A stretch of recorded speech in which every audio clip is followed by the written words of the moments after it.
Bienvenue à bord du vaisseau Hypersensas. Il arrive. Ouais. Cachez-vous, vas-y. Joyeux anniversaire, joyeux anniversaire. Ah, vous y avez pensé, c'est trop sympa. Joyeux anniversaire, Ah, ça me fait trop. Z2E. Joyeux anniversaire. Non, Tiens, non. un cadeau pour Non, ton c'est- anniversaire. c'est- Ah, merci, c'est trop gentil. C'est quoi? Mais c'est à moi, en fait. Des cartes magiques. C'est mon anniversaire. Yes! Putain, les cartes Magic, j'adore. Bah, franchement, Non, c'est un peu en avance, mais moi, ça me fait super plaisir. Mais en fait, c'est à moi, c'est mon anniversaire.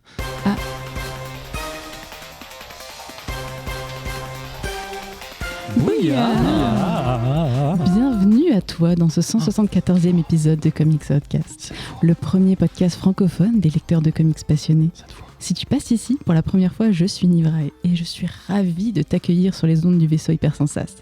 Installe-toi confortablement, avec un peu de chance, dans 1h30, c'est fini.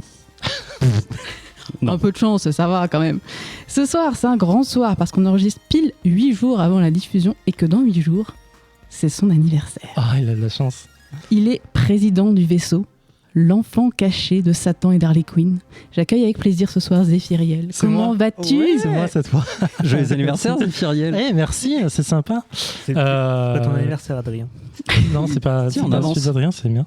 Bon, ça va, merci. Et toi, comment ça Eh va? bien, très bien. De Putain, quoi mais cette tu nous voix, pourquoi parles tu ce soir? fais pas d'uso, c'est incroyable, hein. C'est incroyable. De quoi je parle ce soir? Je parle d'état futur et de métro. Oh, pas mal. C'est Ok, ça, en fait. ok. Du coup, à ses côtés, derrière sa barbe et ses lunettes, se cache l'homme qui maîtrise les potards, le pro-chevalier des piou-piou et des blip-blip. Adrien, t'es chaud après un double réel host. Ce soir, tu fais réel chroniqueur. C'est ça. Ça va le faire? Bah, écoute, c'est encore un autre exercice, mais qui me semble, en fait, plus compliqué, en fait. Et tu le retentes sans montage? Allez, on dit ce soir sans montage, mais bon, sans montage. Et de quoi tu nous parles?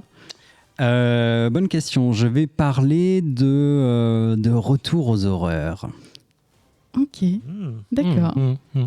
Et du coup, troisième homme de la soirée, on l'a tant attendu, venu de lointaines contrées, autorisé à rentrer après minuit, ça va être tendu, mais qui devra sûrement emmener les garçons au foot demain matin à 8h. Grégo, Tout ceci est vrai. ça fait longtemps.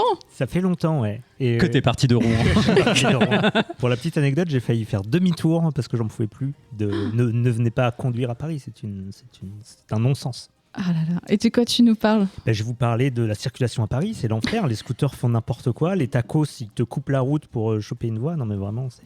Ah, et aussi de lune et de chevalier. Oh, Ah, de Sailor Moon. Ouais, c'est un peu... ça doit être ça. Et des chevaliers Et des Zodiac, je chevaliers pense. Zodiac, Zodiac, peut-être. Vous Ouais. êtes proches.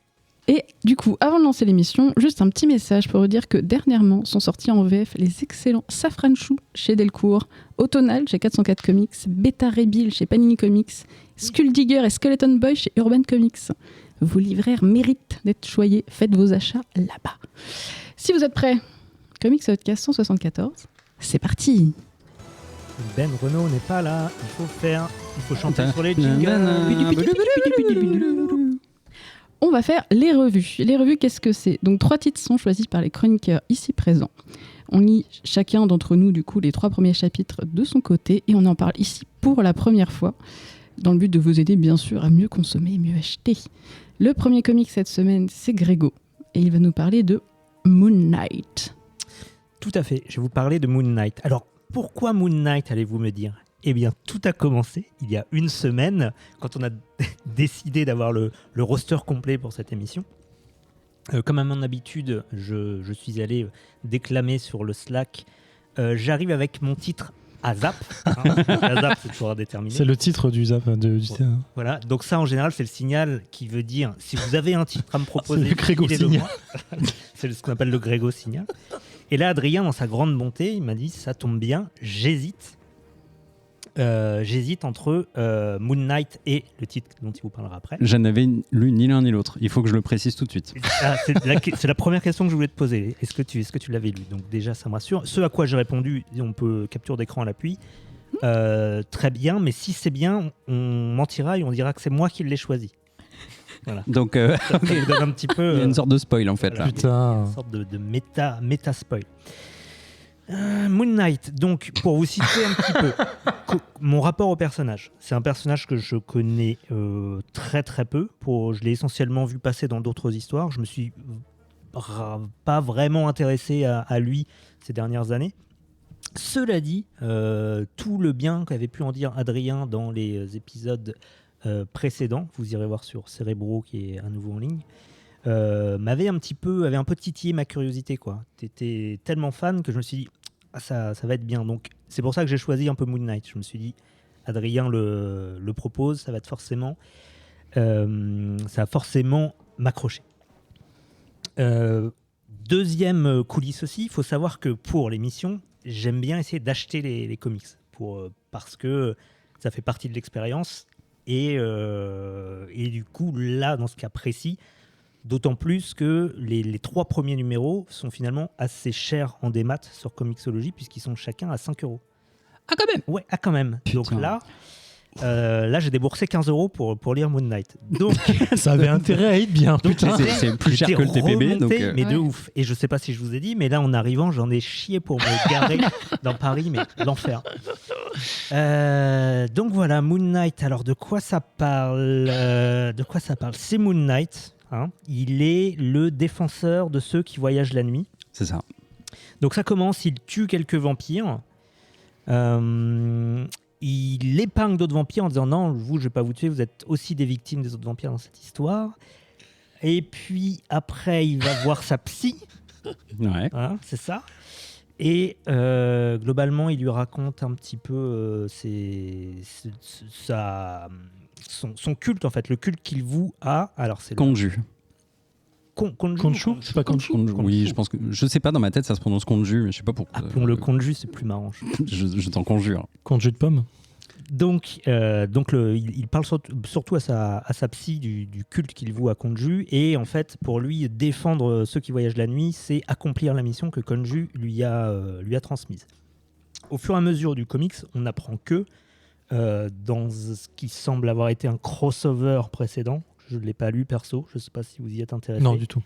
Mais le fameux Konju a un petit peu eu des idées de grandeur, genre il voulait, je sais même plus trop quoi. Les Avengers s'en sont mêlés avec Moon Knight, ils lui ont botté un petit peu les fesses et il se retrouve prisonnier sur Asgard, si j'ai bien suivi. Donc en gros, c'est quand même un peu un mec peu fréquentable, mais Moon Knight, par souci de foi, je dirais, dans ce culte-là, continue d'accomplir sa mission. Par-dessus tout ça, qu'est-ce qu'on a ? On a un personnage dans l'ombre qui en veut à Moon Knight. Alors, j'aurais envie de vous dire, on va découvrir pourquoi au bout d'un moment, mais au bout de 3 issues, on ne sait toujours pas pourquoi. Donc, il va essayer de le viser en manigançant, en avançant ses pions de divers super vilains. Alors, je ne sais plus s'il y en a qu'on a déjà croisés dans des Spider-Man ou autres. Ouais, pas plus que ça, je pense. Pas plus que ça. Et puis je dirais que la seule chose qui va se passer dans ces 3 issues, c'est qu'il va croiser un médecin, donc qui est lui aussi un cultiste de Konju. Je pense un genre de professeur Raoult, je pense. Probablement. Et qui va lui dire ouais, quand même, fais gaffe à toi, Moon Knight, parce que moi je trouve que t'es pas trop dans le culte là ces derniers temps, fais attention à ce qui pourrait t'arriver. Et comme par hasard, ce docteur Raoult, il s'avère que c'est aussi, c'est pas un Moon Knight, mais c'est un Moon Hunter, quoi. C'est genre comme dans WoW, t'as plusieurs classes, et donc lui il est Hunter. Donc tu te dis, bah ça va être le gros méchant de cet arc narratif, et ils vont se tataner la gueule. Et en fait, bah, il est battu dans l'issue 2. 3. Et 3. C'est dans 3 qui se battent. 3. Et voilà ce que je peux résumer des 3 issues. En gros, c'est le symptôme Adrien Larousé image, c'est au bout de 3 issues, on ne sait pas trop où ça va. Moi, j'ai pas compris ce que ça voulait raconter, cette histoire. Je suis assez d'accord. Et ça me rassure que tu sois assez d'accord, parce que j'arrivais en me disant merde, Adrien, il va me défoncer. Ouais, il va avoir lu des super trucs, des super messages cachés. Et en fait, non. Donc, j'ai pas accroché. Donc, j'irais plutôt lire l'arc dont tu parlais. Je ne l'ai plus en tête. Mais, Sur l'émir. Je crois que c'était les miens, ouais. J'avais peur de dire une bêtise. Mais... Du coup, Adrien, est-ce que tu peux nous en parler un petit peu de Moon Knight ? En fait, Moon Knight, c'est un personnage que j'ai découvert quasi au tout début de Comics et Outcast en lisant un run de Warren Ellis Oh, en 2014. C'est un arc qui est très très court, qui fait 6 issues, je crois. Et ça aura été en fait la découverte de Moon Knight, où en gros, à ce moment-là, moi je me dis, bon, c'est une sorte de Batman de Marvel, un peu lumineux. Enfin, du coup, c'est lumineux. tu vois, non mais enfin voilà, une sorte d'anti-Batman. Lui, il se balade la nuit. Il est de toute évidence, c'est Mark Spector, un mec qui est très riche.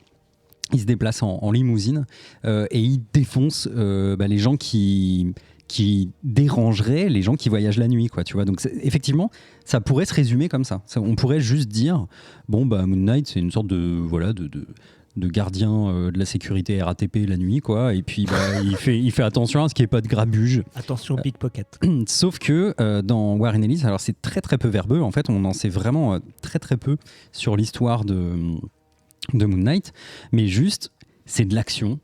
Et il dérouille tout le monde. Et en fait, il y a vraiment ce truc qu'on retrouve un petit peu ici, de Moon Knight gagne toujours, en fait. Tu vois, il y a un truc un peu, je trouve, que personnellement, je trouve assez jouissif. Tu lis un Moon Knight, tu te dis, bon, ok, en fait, il va vaincre les méchants.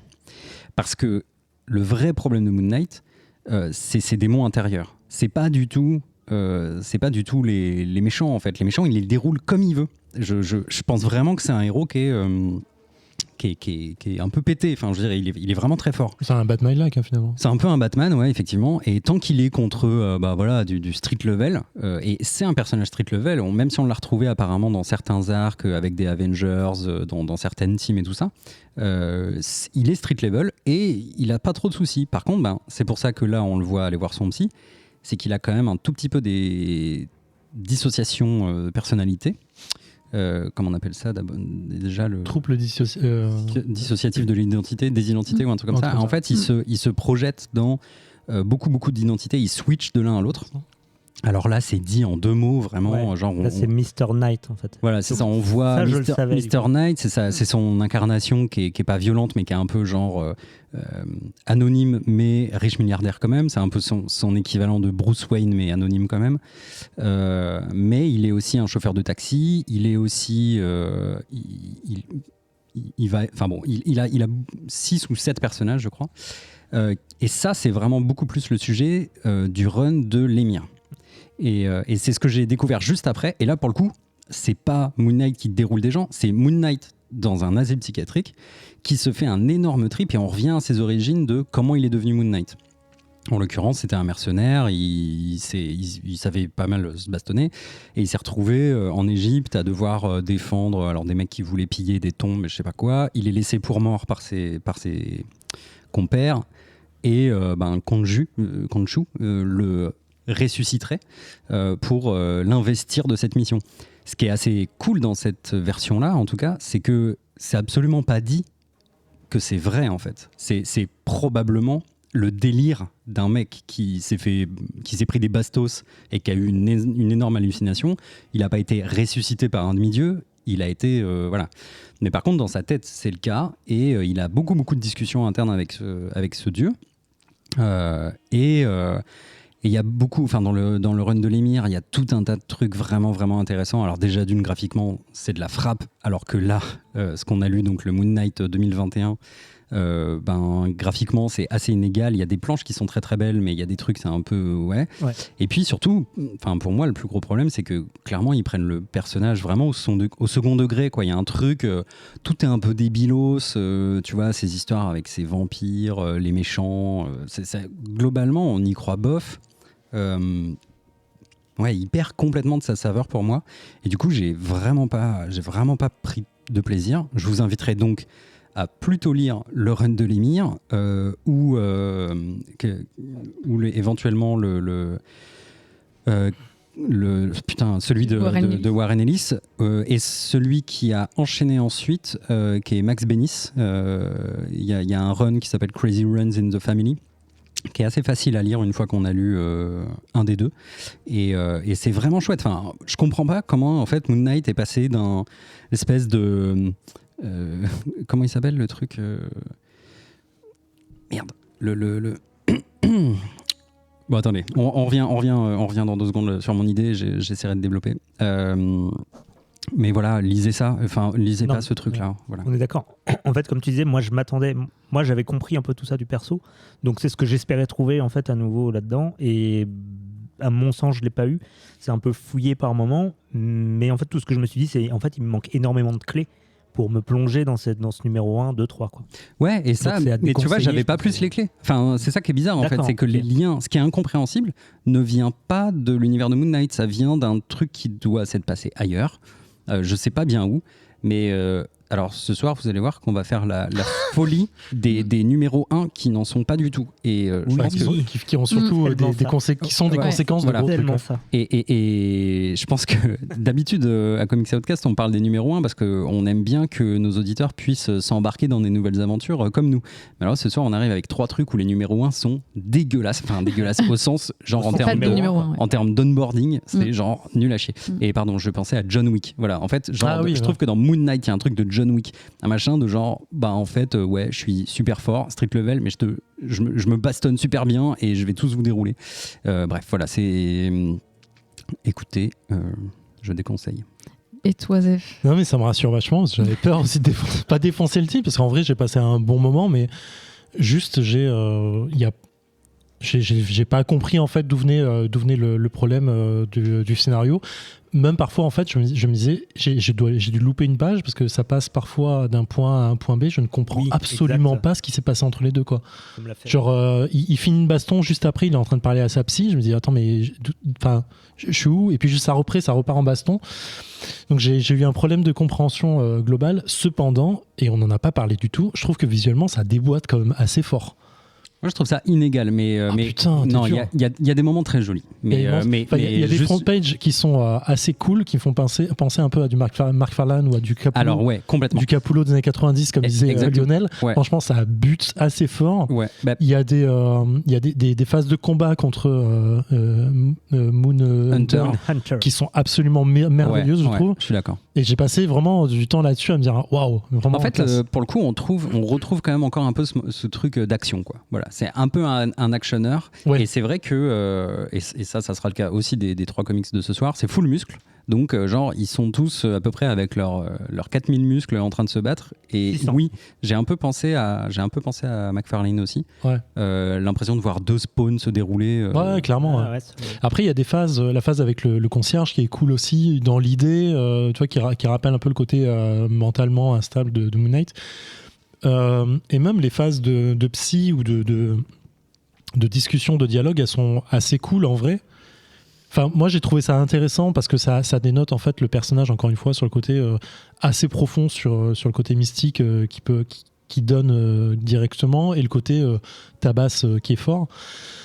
Mais effectivement, c'est juste que le scénario global, je me suis dit, je sais pas ce que je suis en train de lire, je comprends pas ce que je suis en train de lire, je comprends pas où ça va en fait, ça et va. ça me gêne un tout petit peu. En fait, c'est un filler, mais tout un arc filler presque. Un Bah numéro là, un qui les est un 3 premiers filler, en tout cas, oui, ouais. clairement. Donc c'est- En fait, oui, t'as raison de souligner quand même qu'il y a des belles choses. Enfin, c'est assez joli. Il y a des belles scènes d'action. Il y a des trucs un peu cool, mais c'est très décousu. Ouais. Et du coup, voilà. Enfin, en fait, je me dis, enfin voilà, quitte à vouloir lire du Moon Knight, non, en fait, retourner en 2014, 2015, 2016, il y a vraiment des trucs 1000 fois mieux en fait. Alors, dernière chose, est-ce qu'il n'y a pas une volonté de garder le personnage à flot en attendant la série? Si, clairement. Bah, La question alors, est levée. Hein. Non mais moi j'y ai complètement pensé parce que je veux dire c'est un numéro 1 qui sort en 2021. Enfin c'est pas anodin et du coup je me disais bon ok d'accord ils vont remettre des trucs à plat et tout ça mais en fait non c'est empêtré dans cette histoire de vampires qui visiblement déborde sur les Avengers et sur Wolverine et sur Blade. Enfin je lis ça sur le Discord, je suis pas très intelligent. C'est pour, Mais- c'est pour balancer Mais Blade. hein. du coup, voilà, mais en fait, c'est pas au service de Moon Knight. En fait, là, Moon Knight, il est complètement, en filler, quoi. Ouais, je sais pas. Ouais, peut-être. Grégo, une petite dernière chose à ajouter?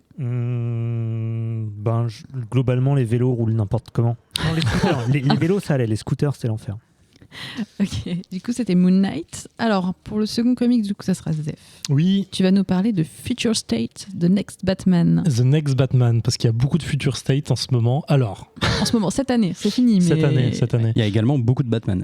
Et beaucoup de Batman. Ouais, cette c'est année. trop de Batman en ce moment. Arnaud, je crois, de Comics Blog, qui l'autre jour a fait un tweet avec tous les Batman en ce Ouais. moment. Ouais. Et je crois qu'il y a 12 titres Batman Ouais, en ce c'est- moment. Bah, un truc moi je comme me ça, suis c'est rendu genre- compte que j'avais acheté plein de numéro 1 Batman et je me dis mais en fait c'est pas Ouais, possible. quoi. chaque année, il y en a Ouais. plus. C'est ce qui se vend le plus, j'ai d'ici. Ah ouais, donc, c'est facile. ils roulent dessus, hein, clairement.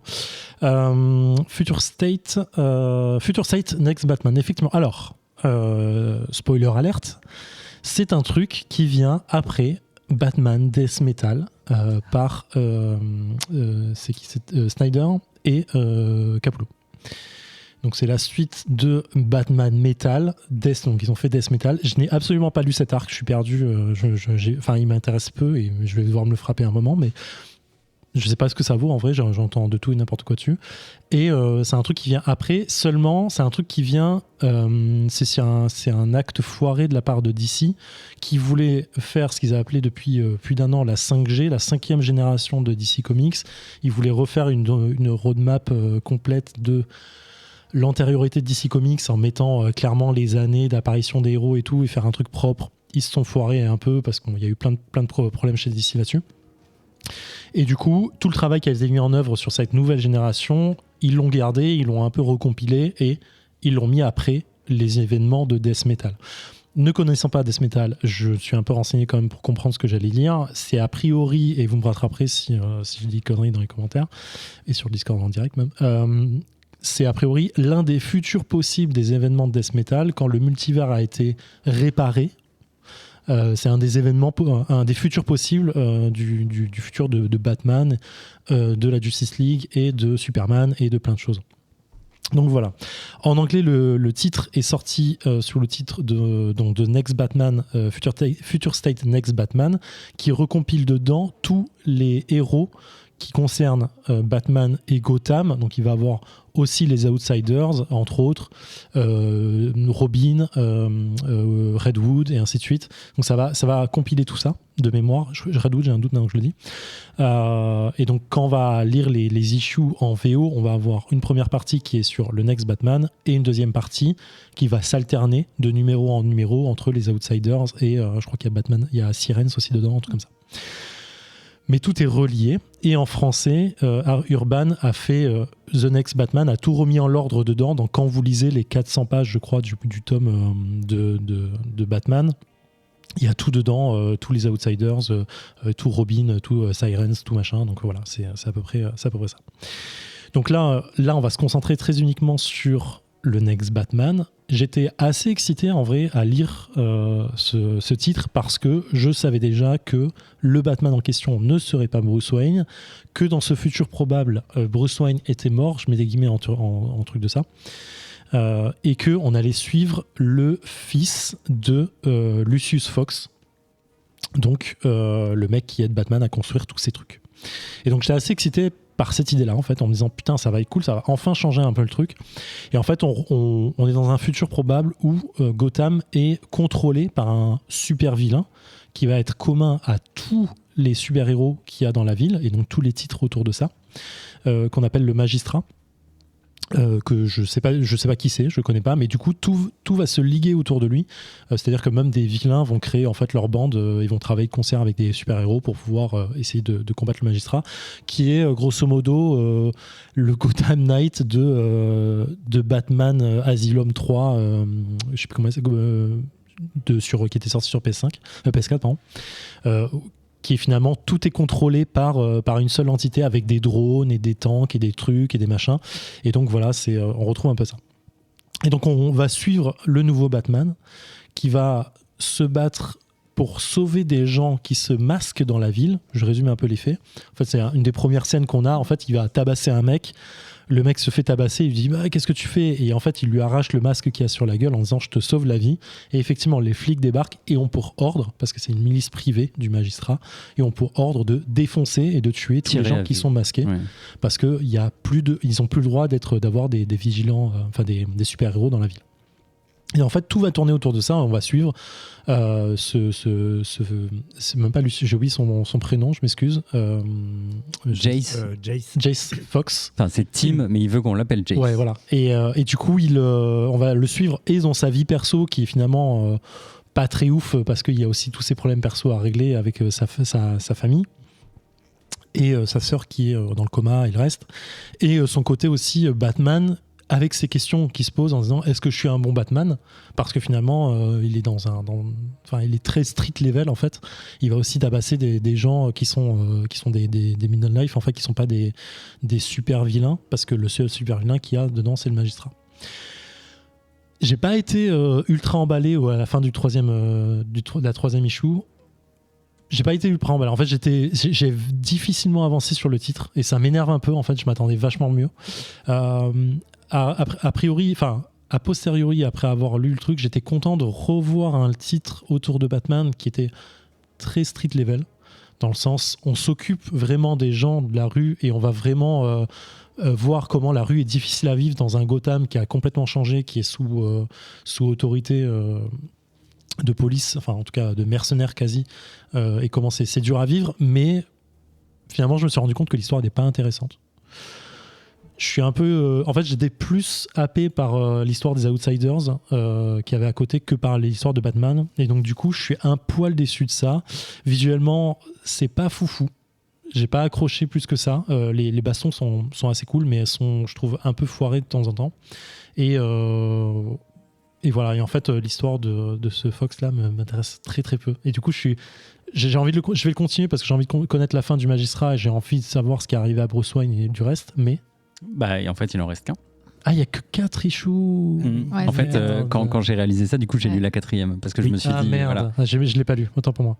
Et du coup, sans spoil, mais est-ce que ça vaut le coup ou pas? Non, c'est nul. Attends, je vais dire peut-être. Ouais, pas Vas-y, vas-y, qu'est-ce que tu Adrien. en penses? En fait, du coup, la 4e issue clôt l'histoire en offrant vraiment une fin relativement simple à ce qui se passe vite fait sur le issue 2 et 3. C'est-à-dire qu'en fait, Ouais. l'histoire, le plot est en fait ce qui... En gros, Batman essaye de protéger les gens, et puis il y a une sorte de meurtre, et on va se rendre compte que le meurtre il a été commis par des civils, par des gens qui ne sont pas des super vilains, et donc en fait après le point du comics finalement c'est comment on applique la justice, et comment on applique la justice dans ce cadre-là, et comment ce Batman-là, ce qui est intéressant c'est de voir est-ce qu'il réagit différemment d'un Bruce Wayne, quoi. En quoi il diffère, et donc il est mis face à un cas moral puisque ce meurtre en fait est une vengeance d'un autre crime qui est horrible, et donc est-ce que du coup ils avaient raison de se défendre et donc de faire un crime en retour, œil pour œil, ou est-ce qu'en fait il faut les rendre à la justice et être un peu plus Nouveau Testament, quoi. Ouais, mais dans une justice qui est effectivement un peu... Voilà, mais dans le cadre d'une justice effectivement qui est dysfonctionnelle. Et donc comment ce Batman-là se positionne là-dedans. Donc en fait, le 4e vient clore assez rapidement le truc. On peut pas parler d'un développement de personnage, on peut pas parler vraiment de quelque chose qui offre à ce nouveau Batman vraiment beaucoup de place et qui ouvrirait la porte à plus. Moi en tout cas je l'ai pas ressenti comme ça. En fait, ce qui est dommage, c'est que Gigos nous dit là sur Discord qu'il y a une suite actuellement. Moi j'aimerais savoir, s'il développe le truc et qu'on arrive à un Gotham, Street of Gotham entre guillemets, où tu as vraiment des résolutions de petits crimes comme ça, mais qui peuvent faire avancer un personnage, ça peut être intéressant.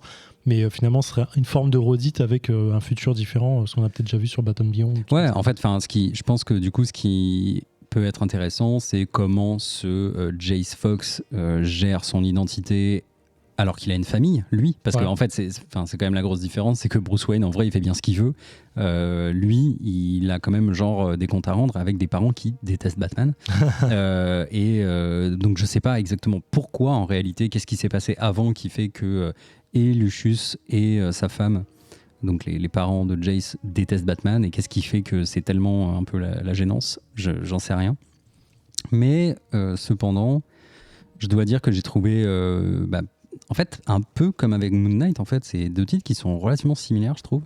Les actions sont quand même assez chouettes, les combats ils ont l'air lourds, tu vois, ça a l'air de frapper quoi. Il y a vraiment ce truc d'impact. J'ai trouvé ce Batman en fait assez puissant, tu vois, en termes de baston. Je trouve qu'il était pareil full muscle avec un super chouette design de costume qui du coup lui couvre entièrement le visage et ça donne un truc vraiment pas mal et il a l'air en fait il est pas mal. Ouais bah oui. Non ouais, j'ai pas. En fait tu me le dis, je le tilte. Et vous savez pourquoi Batman on voit le bas de son visage? C'est pour que la police sache qu'il est blanc. Ouais, c'est ça. C'est ça la blague. Bah, ouais. C'est vrai. Ouais, du coup, ça marche très très bien puisque là, effectivement, ce Batman est en noir, doit donc se couvrir.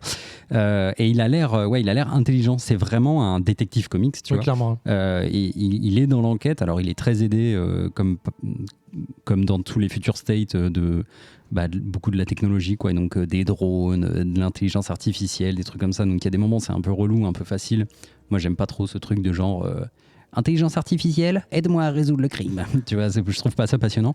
Mais voilà, après, politiquement et moralement, c'est pas non plus incroyable.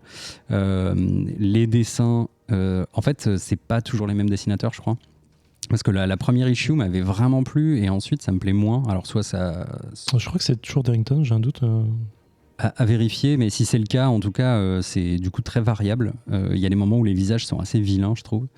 Et voilà, mais j'ai lu ça en écoutant la BO de Dark Knight Rises et je vous conseille, ça donne un petit peu de corps à ce... effectivement, c'est pas le même. Ouais. C'est Laura Braga sur la deuxième issue. Ouais.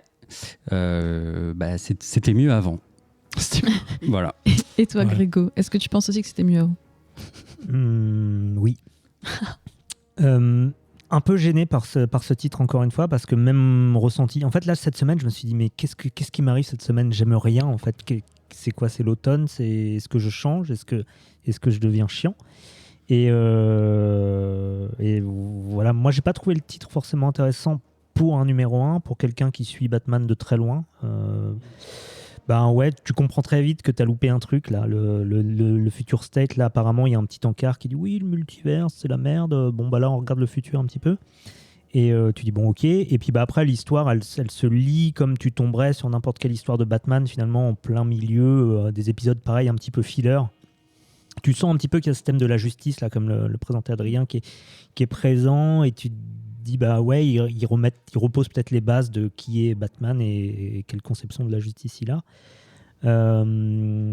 Le fait que ce soit un Batman noir, pour le coup, c'est, je pense, comme je disais, en fait, la blague, elle est à moitié. La blague que j'ai faite, déjà, c'est pas la mienne. Je l'ai lue sur Twitter, je l'ai trouvée bonne.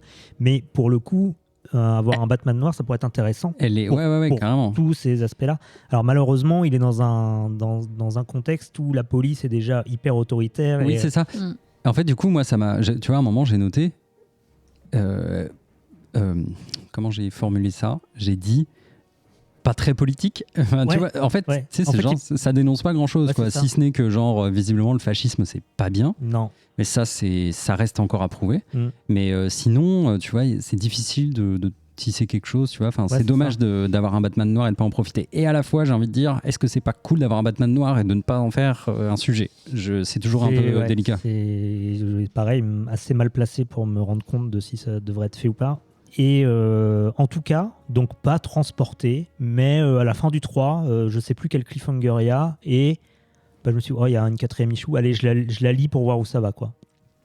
Donc c'est pareil, alors c'est au sein d'un énorme volume qui contient plusieurs titres, Batman Next State, là, oui c'est ça. Non, Future State, Next Batman Future State. Et je crois que j'ai essayé de les acheter en démat, et le titre c'était 23 €. Normal. Moi, ça me semble être le prix juste pour une issue.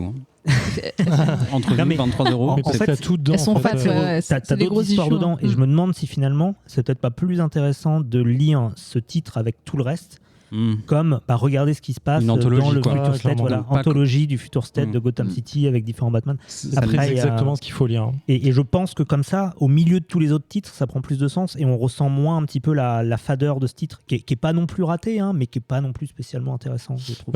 En fait, il y a deux choses. Après, je suis assez étonné. Enfin, John Ridley, c'est l'auteur dessus. C'est un mec qui a quand même un peu de bouteille. Tu vois, il a beaucoup écrit sur Batman. Il en a peut-être marre, tout simplement. Ouais, je sais pas. Enfin, pas tant que ça en fait. Il a fait Detective Comics, il a fait I Am Batman 2, I Am Batman.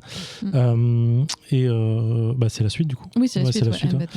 Ouais, du coup, je sais pas. Je suis assez étonné en fait. Bon, il a quand même pas mal de trucs à son actif et a priori des reviews que j'ai lues sur The Future State en général, il y avait. Enfin, il y a des titres qui sont en deçà bien sûr du truc, mais effectivement c'est un truc à lire dans son ensemble parce que tous ont le même, en tout cas autour de Gotham ont ce même super vilain du magistrat et même s'il y a des trucs qui sont vraiment qui donnent un autre ton, on a toujours cette idée de super vilain qui contrôle vraiment tout, la police et le reste et ce côté masque interdit avec le truc qui déforme les visages ainsi de suite. Donc c'est effectivement c'est une anthologie à lire, je pense, qui devrait donner un tout compatible entre guillemets quoi. C'est pour avoir lu, j'avais lu les Wonder Woman et je trouvais ça très sympa en fait. Je pense qu'en fait ça dépend vraiment de ton qu'il fait faire partie de Justice. Ouais. Donc non, c'était très cool. Et effectivement, donc la suite est sortie. Il y a deux issues pour l'instant, le I Am Batman. La première est dessinée par Coppel, donc ça change un peu aussi niveau dessin. Ouais, putain, ça tabasse un coup. Ouais, c'est autre chose. Est-ce que vous avez quelque chose à rajouter dessus ? Moi, je trouve que les taxis conduisent vraiment n'importe comment. Merci. Et du coup, pour finir, la dernière revue, c'est Adrien. Oui. Tu vas nous parler de The Swamp Thing. Tout à fait, parce que j'ai vu, donc j'étais tiraillé. J'avais un Moon Knight 2021, c'est un personnage que j'adore. J'ai refilé le bébé à Grégo, la suite est entrée dans l'histoire. Et il y avait également Swamp Thing 2021 qui me faisait bigrement de l'œil, sachant que c'était écrit par Ramvé, qu'on aime beaucoup par ici pour toute son œuvre. C'est un des petits nouveaux chouchous de l'équipe.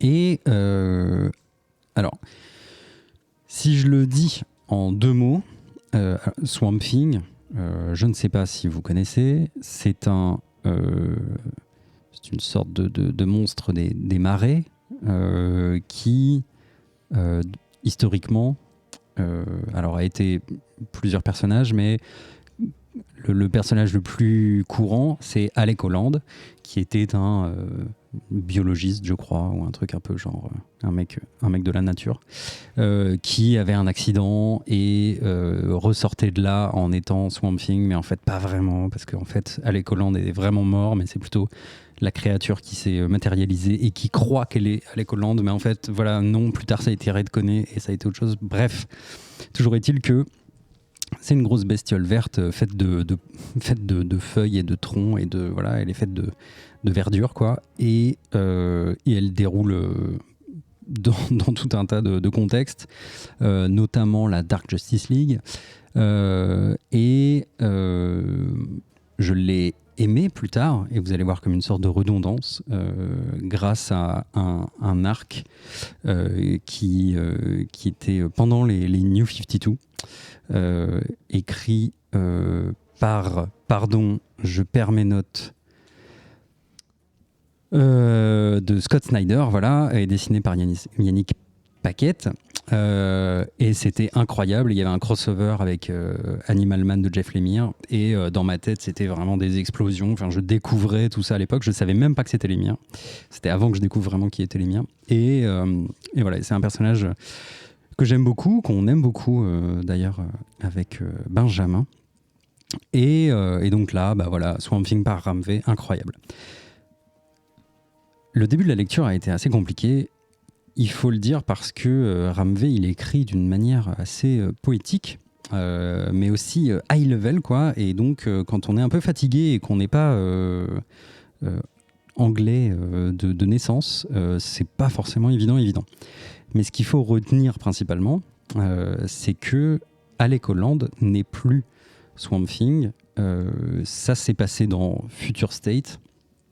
Alors voilà, donc ça c'est ce que j'ai découvert après coup, c'est que en gros, pour bien comprendre, et d'ailleurs c'est comme ça qu'il va être assemblé quand ça sortira en tome, il y a Future State Swamp Thing 1 et 2 qui sont assemblés dans le volume Swamp Thing 2021 quoi, en gros. Et alors pour la faire en très très court, ça se passe dans un monde post-apo, c'est pas très très clair si en fait Swamp Thing serait pas dans ce monde-là à l'origine de l'extinction limite des hommes, quoi. J'avais compris, moi. Ouais. Swamp Thing est devenu The Green Father et a créé avec lui d'autres êtres qui sont en réalité des facettes de sa propre personnalité. Et il essaye à tout prix de trouver des humains, les derniers humains, et de les sauver, alors que parmi eux est caché l'Obsidian, je ne sais plus comment il l'appelle, un truc un peu comme ça, qui est un espèce de méga vilain qui veut plonger le monde dans un everlasting dark. Et en fait, il va se sacrifier à la fin, lui et les êtres qu'il avait créés, pour sauver l'humanité, qui plus tard se réfugieront dans une espèce de méga grand arbre ville qui est devenu Swamp Thing. C'est assez poétique, c'est aussi très conceptuel, il faut un peu suivre parce que tout ça se passe en 2 issues et c'est pas méga clair, mais c'est assez beau à lire, je dois dire.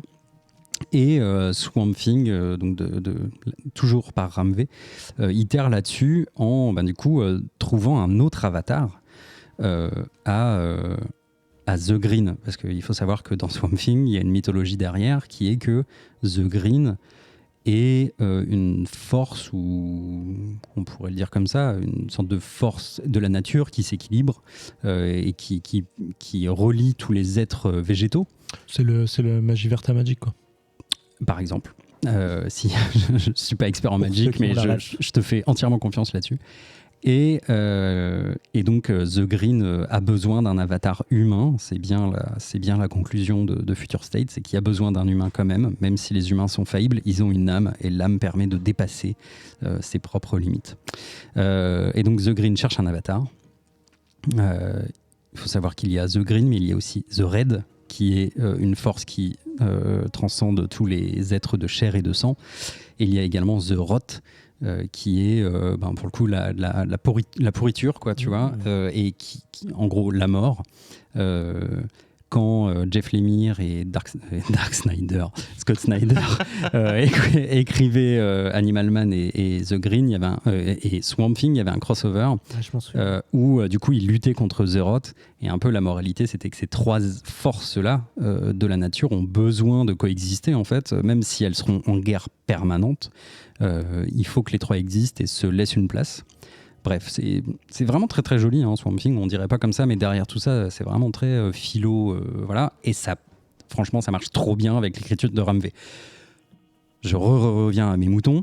Swamp Thing 2021, c'est un arc en 10 issues à peu près, on en est au numéro 8, nous on a lu les 3 premiers.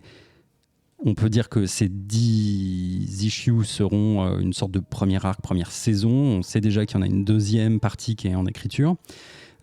Et donc, en 2 mots, Ram V décide que le nouvel avatar de The Green sera Levi, excusez-moi, j'ai perdu son nom, Levi Kamei, un Indien d'Inde.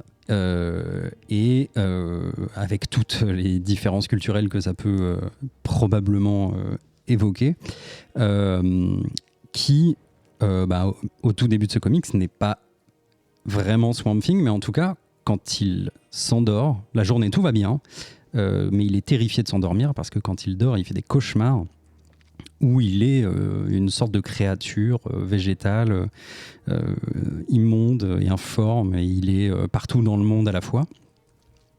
Et il est parfois dans l'Arizona, dans le désert de l'Arizona, où au même moment, des gens sont visiblement assassinés et laissés dans le désert, prêts à être découverts par un shérif local qui cherche qui serait potentiellement ce serial killer qui laisse des êtres complètement défigurés, démembrés, décharnés. C'est assez horrible. Il est épaulé d'un petit jeune qui s'appelle Emmett. Et en alternance, on a ce docteur Levi Kamei qui, lui, est à vient d'arriver à New York depuis Delhi. On comprend qu'il était retourné en Inde le temps d'enterrer son père et que y a une histoire un peu compliquée avec son père. Il est allé dans la forêt, on ne sait pas trop pourquoi. Son père lui a demandé de l'excuser, on ne sait pas trop pourquoi. Et donc à chaque fois qu'il s'endort, Levi bascule dans The Green en réalité et devient peu à peu Swamp Thing. Je peux pas en dire beaucoup plus parce que la narration de Ramvé est assez lente et c'est vraiment un tout début d'histoire d'un homme qui devient Swamp Thing et qui ne comprend pas ce qui lui arrive alors que quelque part sur Terre un espèce de démon, peut-être un avatar également de Zoroth, en tout cas moi j'en sais pas beaucoup plus, quelqu'un qui sème la mort, qui se fait appeler The Pale Wanderer, laisse des cadavres dans le désert et c'est relativement horrible quoi. Dans les 3 premières issues, Swamp Thing va enfin rencontrer via The Green, en basculant dans The Green, The Pale Wanderer, et il va y avoir un petit peu de bagarre alors que il entraîne avec lui sa copine dans The Green et il y rencontre Poison Ivy, puisque pourquoi pas. Parce que ça m'a fait kiffer de ouf. Parce que l'idée que Poison Ivy soit également connectée à The Green a tout à fait du sens. Je pensais que ça avait déjà été fait en vrai, mais je sais pas si ça a déjà été fait ou pas, peut-être. Dans ce que je retire de très positif de cette lecture qui, du coup, me laisse complètement sur ma faim parce que 3 issues, mais de toute évidence, c'est un récit qui est méga ambitieux et ça, c'est quand même plutôt cool. On a l'impression que Ramvé sait ce qu'il veut faire avec Swamp Thing et ça, c'est kiffant. Le design de Swamp Thing bute. Moi, j'ai trop kiffé le voir dessiner ici. C'est bien creepy. C'est pour ça que tout à l'heure, je disais retour aux horreurs parce que j'ai l'impression d'un vrai comics d'horreur, mine de rien. On retrouve toute la poésie qu'on aime chez Ramvé, qui sait construire des univers et qui sait aussi étayer des personnages qui sont assez crédibles. Cela dit, en tout cas, on a un début de comics qui est vraiment dans le mystère mystérieux. Moi, je recommande limite d'attendre un tome parce que le lire comme ça en issue, c'est une expérience qui, je pense, n'est pas optimale, quoi. C'est assez lent, peut-être même d'ailleurs que si vous n'êtes pas anglophone ou pas très très à l'aise avec l'anglais, mieux vaut attendre une trad. J'ai l'impression qu'on gagnerait peut-être en poésie et voilà, il y a des moments qui sont peut-être un petit peu moins beaux que d'autres, mais quand on voit des Swamp Thing gérants de SARL par exemple, géants qui marchent sur Terre et qui semblent présager un petit peu de la suite du comics, c'est vraiment badass. Donc j'attends avant de dire, je ne peux que vous inviter à relire la version Swamp Thing New 52 parce que c'est vraiment incroyable. Tu conseilles pas celle d'Alan Moore et celle de Alan Moore. En fait, figure-toi que je connais moins. Ok. Mais il semblerait que tout le monde essaye de faire au moins aussi bien, donc j'imagine que la version d'Alan Moore est très très très Elle est bien. sur ma table de nuit depuis 2 ans, genre. Ouais, ça fait partie de ce genre de comics. Ouais. Et sinon, non, je le dirai tout à l'heure. Ok, du coup Zef, j'ai kiffé, merci. J'ai rien compris, mais j'ai kiffé. Du coup, ça m'a donné envie de lire le truc d'Alan Moore, ce que je vais faire probablement très vite. Et voilà. Non, je sais pas quoi dire d'autre. En fait, t'as pas compris quoi, juste l'histoire? En fait, comme je suis pas du tout au fait de Swamp Thing, genre je connais je connais ce que Adrien en dit en général, mais je n'ai jamais lu un truc de Swamp Thing correctement. Je n'y comprends pas grand chose. Donc, j'ai lu le truc en me disant ça, je comprends pas. Je comprends le green, je comprends machin. J'ai vu Poison Ivy, j'ai kiffé. J'ai pas compris pourquoi elle était en mode Reine des Neiges, truc, je te pète ta gueule. Et il y a 2 aussi. Et pourquoi il y en a 2 et pourquoi j'ai rien compris à ça. Je me suis juste dit, ok, en vrai, c'est ultra profond. Il y a vraiment le côté nature et connecté du monde qui est assez fou. Et du coup, je me suis rappelé que j'avais ça j'avais le Something d'Alan Moore sur ma table de nuit. Je me suis dit, ok, je vais le remonter dans ma pile et je vais l'attaquer à un moment ou à un autre. Voilà, je peux pas en dire plus. J'ai kiffé, c'est très beau, mais j'ai rien compris. Et toi, Grégo? Moi, c'est le titre que je dirais que j'ai apprécié cette semaine. enfin cette quinzaine en tout cas. Pareil, tu sens que tu débarques au milieu d'un truc. En fait, c'est pas encore un très bon numéro 1, je trouve. Par contre, tu te laisses facilement transporter. Je trouve que l'ambiance, en fait, le visuel est top. Je trouve que toute la scène d'introduction avec les deux enquêteurs, là, la première page sur le mec qui explique que tel asticot dans les cadavres, ils sont de telle couleur après tant de jours de putréfaction. Il y a un petit effet, comment ça s'appelle cette série Trou Détective. Merci, ouais. Et il y a ce côté poisse un peu. Ouais, là, voilà, ouais. poisseux. Et j'aime beaucoup le méchant du début, là, qui est dans le désert, là, le Pale Wanderer. Et presque déçu finalement que son arc ne fasse que 2 issues. Et dans la 3e, on part complètement dans autre chose. Donc, encore une fois, on ne sait pas trop où ce comics va. Ça se lit sans déplaisir, mais on ne sait pas trop où ça va encore. Donc, je ne suis pas non plus hyper emballé. C'était cool. Pareil, c'est 5€ l'issue, donc un petit budget quand même. Putain. Et quoi dire d'autre ? J'avais un autre truc à dire que j'ai oublié. C'est pas grave, si ça revient, j'interromprai le focus. Et du coup, je te donne la parole, Adrien. Je voulais... compléter. Ouais, en fait, en faisant mes petites recherches autour de ce comics, j'ai appris, parce que pour le coup, je sais pas pourquoi, j'ai complètement raté cette info.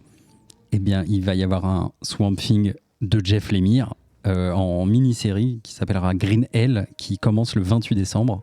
Et autant vous dire que je suis méga chaud. Voilà. Ça, c'est pour toi, ouais. Bah là, on peut dire que quelque part j'ai un petit peu comme croisé les flux. Donc, Lemire, parle-moi de Swamp Thing. Apparemment avec une version aussi un peu dark. Il est en mode voilà, ça va faire peur. Le Green Hell. Le Green Hell, turbo chaud. Ok. Et ben merci pour ces charmantes revues un peu inégales. Donc il y avait Moon Knight, Future State, The Next Batman, pas facile à dire, non. Et The Swamp Thing. Si vous avez des questions sur les revues, n'hésitez pas à en parler sur le BCC ou sur Discord ou directement sur Twitter. Et on se retrouve après ce jingle pour la suite de l'émission. Ça met pas là non plus. Faut faire les jingles à sa place. Avant de démarrer le focus, je voudrais parler d'eux. Le fan club du défaussé à Alex. Ceux qui ont oublié d'étendre leur lessive à Linge. Oh. Ceux qui ont décidé de faire une carrière de kiné pour animaux à Annemasse. Les enrhumés qui se frottent les pieds à l'entrée... Oula.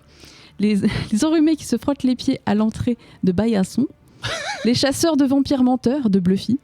Ceux qui ont du mal à couper à cordon et ceux qui coupent à scier. Yes. Une pensée pour ceux qui se sont plantés à la tuile, mais aussi un des premiers foyers de Covid au Contamine. Oh oui. Et en plus, c'est vrai. Ah oui, Ceux c'est qui vrai. maîtrisent les vibros à Manigod. Oh. Et pour finir, les pros du CMS qui maîtrisent la mise en ligne à publier. Allez. Putain. Meilleur département. Oui, tout à l'heure. on sait que vous nous suivez sur les réseaux sociaux Twitter, Comics Podcast, Facebook, le Comics Podcast aussi, le BCC, Bouya Comics Club, le groupe des amateurs de comics, mais aussi sur Instagram et bien sûr le Discord du vaisseau Hyper Sans Sas. Et on fait un coucou à BD Fugue Café et à Mommy BD à Annecy, la librairie Histoire sans fin à La Roche-sur-Foron ou encore à Cluse chez Jules et Jim. Achetez des comics. Du coup, on suit les départements avec les numéros de Comics Podcast. Et oui, Ah putain. 74. J'avais pas fait c'est gaffe. ça, en fait. Ça avait pas fait gaffe. C'est Haute-Savoie, c'est ça? Exactement. Ouais, c'est ça. Ouais, ça parlait un peu. J'ai pas mis toutes les villes en Az. Il y en a plein. Non, j'ai 74, je sais que c'est la Haute-Savoie, mais c'est tout. Ça en fait du ski. Après, je sais pas. Le Z 74, ça 75. ne se dit pas. Puis ouais, en plus, Bah oui, ouais, oui. Ça, Oui, mais- suscite, ça suscite des débats à chaque Des fois. débats. Des débats. Et du coup, merci à tous de nous suivre. Merci d'avoir pensé à nous mettre 5 étoiles sur Apple Podcast. Vous êtes les meilleurs. Revenons au focus. Oui. Du coup, focus proposé par Zef. Tu vas nous parler de Spider, mais pas du tout de Non. Peter Parker. Pas du tout de Peter Parker. Alors, il y a 2 jours, je me suis posé en disant je sais pas trop ce que je vais dire sur ce comics parce que voilà, j'ai commencé à écrire un truc. Je me suis dit, bon, voilà, Transmétropolitane, Warren Ellis. Au dessin, on a Derek Robertson. Ça a été édité à l'époque chez Feu Vertigo et maintenant en France chez Urban Comics. Donc je sais pas par où commencer cette présentation. Mes premiers contacts avec cette œuvre viennent des forums des années 2000 où je voyais des gens avec un avatar du protagoniste principal sur leur truc, ou mettre en signature de leur post des citations de l'œuvre qui devait être un truc du genre allez tous crever ou allez tous vous faire enculer, à moins que ça ce soit un poster de ma chambre, je sais pas si bref. Sur Matrix aussi. Après ça, j'ai vu passer plusieurs fois des vidéos YouTube de comics ou des podcasts de pop culture qui parlaient de l'œuvre et qui me donnaient des conseils virulents du type « mais putain, lisez Transmétropolitane, quoi ». Ce que, à moi, je répondais en disant je t'emmerde, déjà, je fais ce que je veux. Et oui, je parle à mon écran tout seul, comme tout le monde. Et comme j'aime pas trop qu'on me dise quoi faire, en fait, je l'ai pas lu à ce moment-là. Les années ont passé, j'ai connu un peu plus Warren Ellis en termes d'auteur. J'ai lu certaines de ses œuvres avec plaisir. L'une d'entre elles étant Fell, Détective Fell, en VF, pour ceux qui connaissent. Une œuvre courte qui m'avait un peu éclaté à la gueule. J'étais devenu complètement accro, et en plus les dessins étaient de Temple Smith, ce qui aidait quand même pas mal. Puis j'ai lu Black Gas, Black Summer, Freak Angel, The Authority en partie, quand Ketrus l'avait présenté dans une émission. Bref, Warren Ellis, le bonhomme se pose, quoi. Il est un peu là. Mais toujours pas de transmettre. Sûrement que le dessin était un peu rond, me faisait penser aux années 80, et les couleurs un peu criardes par moments, ça m'attirait pas vraiment. Je trouvais ça moche, en gros, quoi. Ou alors c'était peut-être la gueule du protagoniste, un peu condescendant avec des lunettes pas symétriques, un nom qui sortait d'on ne sait pas où, là, Spider Jérusalem, ça me parlait pas. Puis il y a eu un déclic, une envie soudaine de me rendre compte de ce qui me manquait en termes de culture comics. Alors j'ai foncé dans une boutique d'un seul coup, j'ai pris le premier tome, et je l'ai ouvert directement dans le métro. Vous l'avez ou pas ? Voilà. Yes. Et arrivé chez moi, je me suis calé pour finir le 3e chapitre de l'histoire. Et là j'ai fermé le comics. J'ai pris quelques minutes pour encaisser ce que je venais de lire. Sans déconner, j'ai pris une claque. Et voilà. Donc pour l'histoire et pour la précision, j'ai pris une claque, pardon. Pour l'histoire, pour la précision, pour le reflet de ce qu'elle donne, de ce qui nous entoure aujourd'hui, je fais une petite pause pour dire que l'œuvre est sortie de 97 à 2002. Donc il y a environ 24 ans. Je suis gros cintré. Putain. Et les sujets sont toujours aussi vrais. Et ça m'a fait peur. Donc avec tout ça, j'ai toujours pas commencé à raconter l'histoire. Donc le comics s'ouvre sur un lieu nommé En haut d'une putain de montagne. Je l'ai lu en français un peu. Dans une maison qui ressemble plus à un squat qu'autre chose, où on voit un mec qui est à poil, qui doit ressembler à Jésus mais complètement tatoué.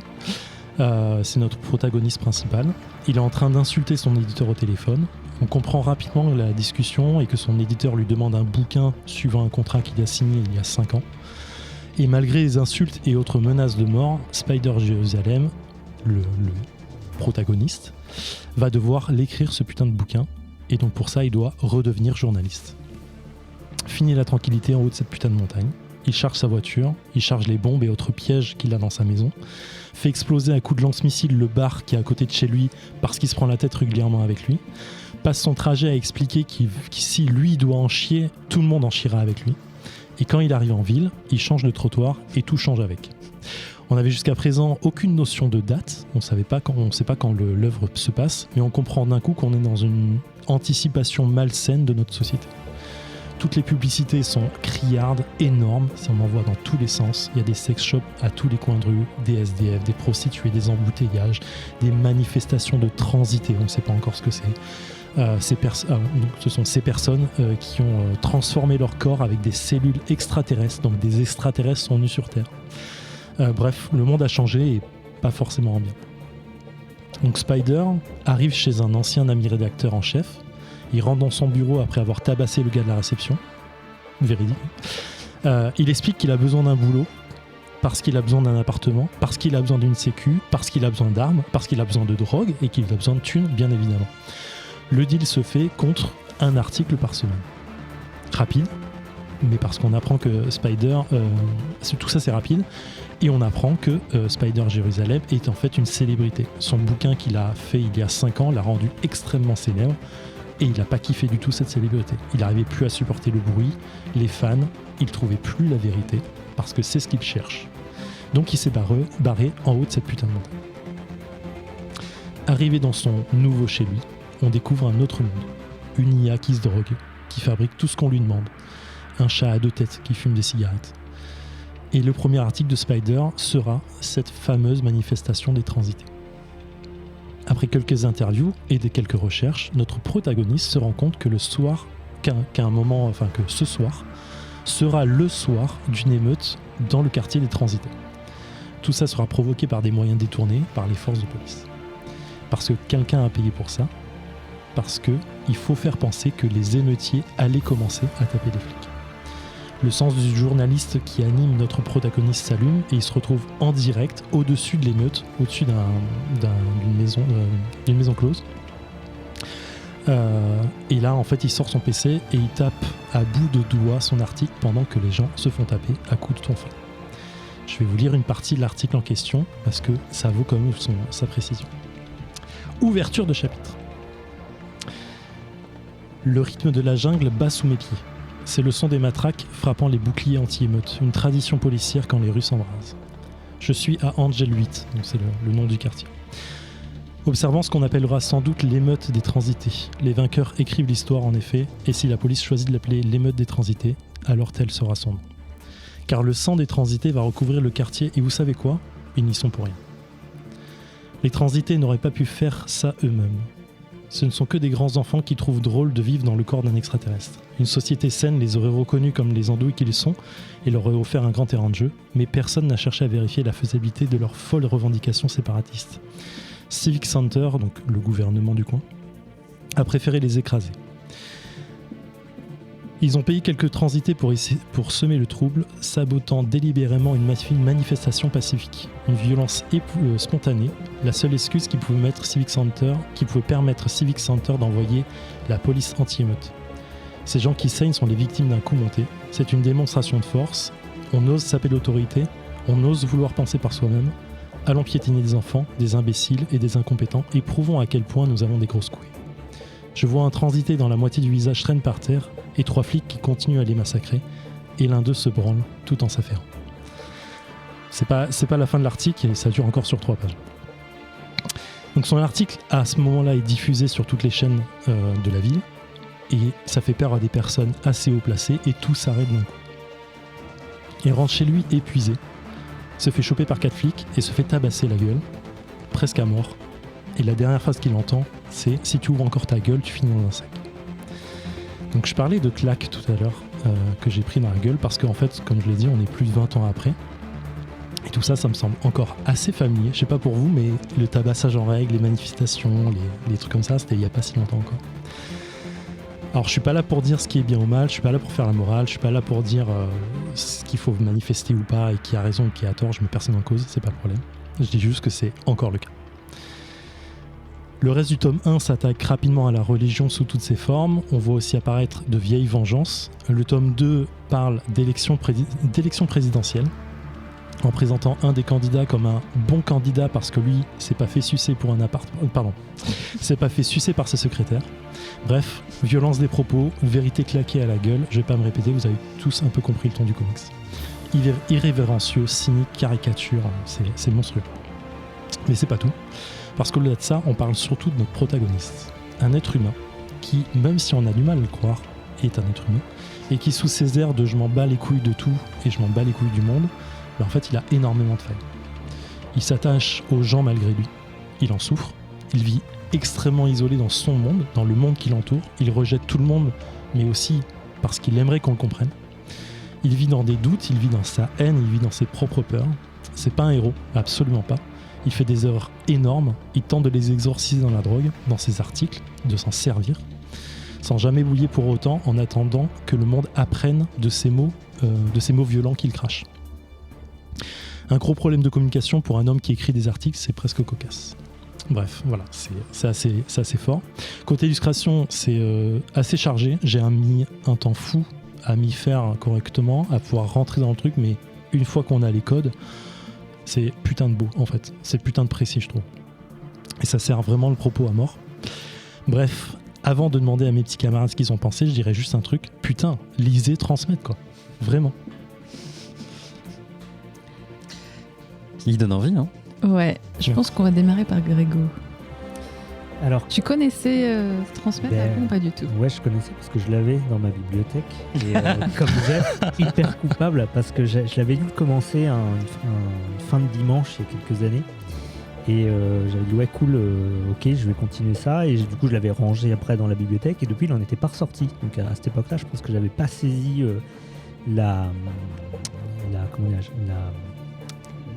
l'impact un petit peu du propos. C'est pas le mot que je cherchais, mais bref. Et du coup, j'étais presque content quand Zef est arrivé. Il dit le focus, c'est Transmétropolitane. Je me suis dit, ok, cool. Par contre, l'enregistrement est dans une semaine et il va falloir pas mal lire. Donc, j'ai pas encore lu l'intégralité de l'œuvre. J'ai pas mal commencé le tome 1. Et je suis assez d'accord avec l'analyse de Zef. On retrouve le côté très irrévérencieux de Warren Ellis, que pour le coup, c'est peut-être un des auteurs que j'ai le plus chez moi, paradoxalement, alors que je ne suis pas spécialement fan. Mais en fait lui, il a toujours été il a toujours écrit des œuvres qui ont été vachement conseillées, je trouve. Et il y a quelques années, j'achetais surtout ce qui m'était conseillé. Et finalement, il y avait souvent du Warren Ellis qui ressortait. Et on retrouve un petit peu ces persos un peu provoques. Ça, je trouve. Ouais, clairement. Ouais. Parce que, ok, son perso, il dénonce énormément, mais il est aussi... En fait, j'ai l'impression que c'est un auteur qui aime bien faire ce genre de persos, tu vois, qui vont un petit peu aller gratter tout ça. Ça m'a rappelé un petit peu Wanted. Oui, c'est bien lui, Wanted aussi, le comics, je crois. Ouais, tu m'as un doute, mais je crois pas. il me semble que c'est lui. Ça me rappelle un peu toute cette période un peu... C'est Millard. Ouais, c'est Millard. Ah, c'est Millard. Ouais. Je confonds les deux alors. Ils aiment Donc bien je la vais violence recommencer, entre tous les deux. je vais recommencer mon avis. Ah, c'est Millard que tu as le plus chez toi. Je vais recommencer mon avis en changeant tout par Millard. Enfin bref, ça m'a rappelé en tout cas du coup un peu plus les œuvres de Millard avec des persos beaucoup assez... En fait j'ai du mal à trouver la frontière entre qu'est-ce qui est pertinent et qu'est-ce qui est délibérément un petit peu de la provoque un peu gratuite. Voilà. C'est juste... si je devais faire pour l'instant un petit... Ouais, je trouve que Warren Ellis, il est plus analytique dans ses comics parce qu'il analyse vraiment, vraiment entre guillemets la société et il fait ressortir un message qui est plus franc. Millard, c'est plus une parodie en permanence en fait d'un point de la société précis en fait. Tu vois, avec Wanted, il associe en fait le côté ok, on fait des super vilains, mais si c'est eux qui maîtrisaient les choses, comment ça se passerait? Avec Kick-Ass, c'est ok, si un super-héros c'était juste un gosse qui voulait s'amuser, tu vois. Donc il y a un côté en fait très extirpé en fait d'un point, alors que Warren Ellis, il est plus dans une analyse de son sujet en fait, tu vois. Mais ça veut pas dire qu'ils sont pas proches l'un et l'autre, quoi. Non, mais en t'écoutant et en repensant au fait que je les ai confondus, en fait les Millard va être beaucoup plus... Alors, je vais peut-être dire une connerie, mais dans le nihilisme, parce que ces persos au contraire vont plus... Ah bah Ellis aussi là. Bah, là du coup celui-là un peu moins, parce que de ce que j'en ai lu pour l'instant, il y a quand même un côté où, comme tu dis, il s'attache aussi, il tient à décrire la vérité, en fait, à trouver cette vérité. C'est le personnage. Le personnage. Oui. Mais c'est sa vérité en fait, parce que dans certains passages, en fait, t'as l'impression, c'est son point de vue qui cherche à démontrer plus que ce qui s'est vraiment passé ou dans certains passages. Ouais, mais tu crois pas que son point de vue, c'est quand même le point de vue de Warren Ellis derrière? Si, mais dans certains passages de l'histoire, ça rend le truc un peu crade. Je pense à la fin du tome 1 où il parle justement d'une nana qui cherche à se venger parce qu'à un moment il lui a fait une crasse sans le vouloir. Et en fait, au lieu de réparer les choses, il accepte les choses comme elles sont, mais bon, il en paye les conséquences, quoi. Tu vois, c'est un peu, je sais pas, il n'y a pas de vérité derrière tout ça en fait. Ok. mais effectivement, quand Regan est en train de le dire, effectivement, c'est irrévérencieux comme très volontairement, il va très loin. Mais effectivement, je pense que je pense que Z2E le dira aussi, ça dessert vachement le propos qu'il peut amener, quoi. Et en tout cas, pour ce que tu disais tout à l'heure, moi j'étais impressionné par l'actualité en fait du sujet, quoi. C'est ça qui est sur une œuvre qui a 24 ans, tu disais, c'est ça? Ouais, après c'est pas la seule œuvre qui répète des trucs d'actualité. Non, c'est sûr. On a vu dans les années 60 effectivement, mais je sais pas, moi quand je l'ai lu, ça m'a fait mal au cul en fait. D'un coup, je me suis dit putain, c'est sorti quand ce truc, tu vois, et ça, c'est un peu, tout le temps le cas. Je sais pas pourquoi celle-ci m'a fait plus mal qu'autre chose. C'est le côté dénonciation depuis des décennies, mais que ça bouge pas. Ça va que dans le mauvais sens. Ouais. Et après, effectivement, moi j'ai eu ce claque j'ai vraiment ressenti à la fin du premier tome, j'ai vraiment ressenti la détresse du personnage en fait. Le gars qui est seul, malgré tout ce qu'il vit, malgré tous les gens qu'il connaît, malgré toutes les histoires qu'il a eues, malgré son expérience, en fait il est seul avec lui-même, quoi. Et moi, ça m'a fait bader très longtemps en fait la fin du tome 1. Je l'ai mal vécu personnellement, quoi. Donc j'étais voilà. Adrien, toi, tu l'as découvert aussi pour la chronique. Ouais, tout à fait. Parce que Transmétropolitane, c'est typiquement le genre de bouquin dont j'ai entendu parler à fond au début des années 2000 et qui, en tout cas, était a priori tout ce que je détestais. D'autant plus à l'époque. Disons qu'en fait, c'est très marqué. Ça sent la fin des années 90, ça sent le début des années 2000, dans cette espèce de courant un peu néo-post-punk ou cyberpunk, on va dire. Ouais, complètement. Avec, tu vois, un espèce de nihilisme exacerbé. Clairement, en fait, tu vois, quand on parle d'anticapitalisme désabusé, avec des persos misanthropes et avec genre des points de vue sur le journalisme gonzo, tu vois, les mêmes années sortait Fight Club, sortait Chuck Palahniuk avec ses romans, c'est Bret Easton Ellis, c'est comment ça s'appelle déjà, le Big Lebowski, enfin tu vois, tu sais, tous ces personnages là comme ça qui sont complètement dépassés par la société et qui au final en fait, enfin, je l'analysais pas comme ça à l'époque, mais tu sais, sont aussi un peu des conservateurs. Enfin, en fait, j'ai toujours un peu de mal avec ces points de vue qui sont complètement satiriques et en même temps complètement dans le système et qui sont toujours à la limite d'être de droite. Tu sais, genre tellement de gauche qui sont à la limite d'être de droite. En fait, moi, il y a 2-3 cases là quand même dans le comics qui m'ont un peu choqué.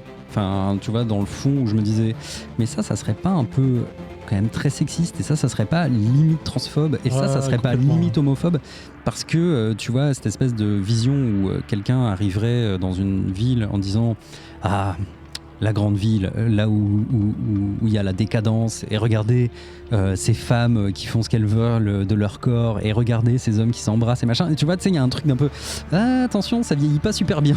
Bon, après je veux dire ce qui est un peu drôle dans tout ça, ou pas drôle, j'en sais rien, c'est que probablement que Warren Ellis serait aujourd'hui quelqu'un que détesterait Spider Jérusalem, complètement, étant donné que, rappelons-le, on va pas quand même ne pas le dire, il se définit comme transhumaniste, mais il ne se définit pas très volontairement comme prédateur sexuel, alors qu'il y a quand même plus de 10 femmes qui l'accusent de... Il semblait bien qu'il avait des casseroles. Voilà, c'est comme qui dirait de la grosse casserole, ouais. Il y a un site que je vous invite à aller voir qui s'appelle somanyofus.com, qui est un regroupement des témoignages de meufs qui témoignent contre Warren Ellis et qui rappelle que, en gros, c'est un mec... c'est un gros porc qui a profité de sa position de puissance dans l'industrie du comics pour groomer, quoi, ce qu'on dit, donc c'est-à-dire spotter des jeunes filles, parfois mineures, en les mettant un peu sous son aile, en mode je suis ton mentor, mais bon, voilà, peut-être qu'il faut que tu fasses des faveurs sexuelles, ou du moins on en fera plus tard. Donc bref, c'est un bon gros connard et j'arrive pas trop à me le sortir de tête en le lisant. Maintenant, le comics ne raconte pas ça et voilà, mais bon, en tout cas ça va mieux en le disant. Et aujourd'hui, en tout cas, ça bloque complètement sa carrière. Enfin, c'est sûr que. Il l'a mis en retrait lui-même. Il a fait, comme disait Morgan, il a fait plusieurs lettres. Il a fait plusieurs prises de parole. Une première très malhabile, qui était complètement focusée sur lui, en mode genre, tu sais, cette fameuse lettre d'excuse. Désolé si vous vous êtes senti blessé. Tu sais, ce fameux truc là. Il l'a reformulé plus tard et c'est bien. Voilà. Mais après. Quand même pour parler de ma lecture, le début du comics, j'ai pas tout lu, mais m'a quand même mis une vraie claque, même si graphiquement j'ai vraiment beaucoup de mal, j'ai l'impression de feuilleter un flux glacial, tu vois. Complètement. Ouais. Moi, c'est un côté satirique comme ça qui me défonce les yeux, enfin j'y arrive pas, et à la fois, tu vois, si on parle d'une société de surinformation, de surconsommation et tout ça, c'est logique que l'image soit surchargée d'informations. Ou transecte. Voilà, c'est ça. Et que je me sente saturé de la même manière que n'importe qui dans cette ville pourrait l'être. Donc en ça, c'est assez malin et c'est plutôt efficace. Il va falloir que j'arrive à dépasser ce truc de... que je reproche à Chuck Palahniuk et à Bret Easton Ellis, je n'arrive jamais à le dire, c'est ce truc de j'ai dit branler, j'ai dit couille, machin, j'ai dit salope, tu vois, genre oui, enfin, c'est marrant de dire des gros mots, mais à un moment, Ouais, c'est chiant. t'as 35 ans, genre on peut peut-être développer un propos. Tu vois, voilà. En fait, je suis d'accord avec ça parce que en plus en français, moi ça m'agresse pas mal.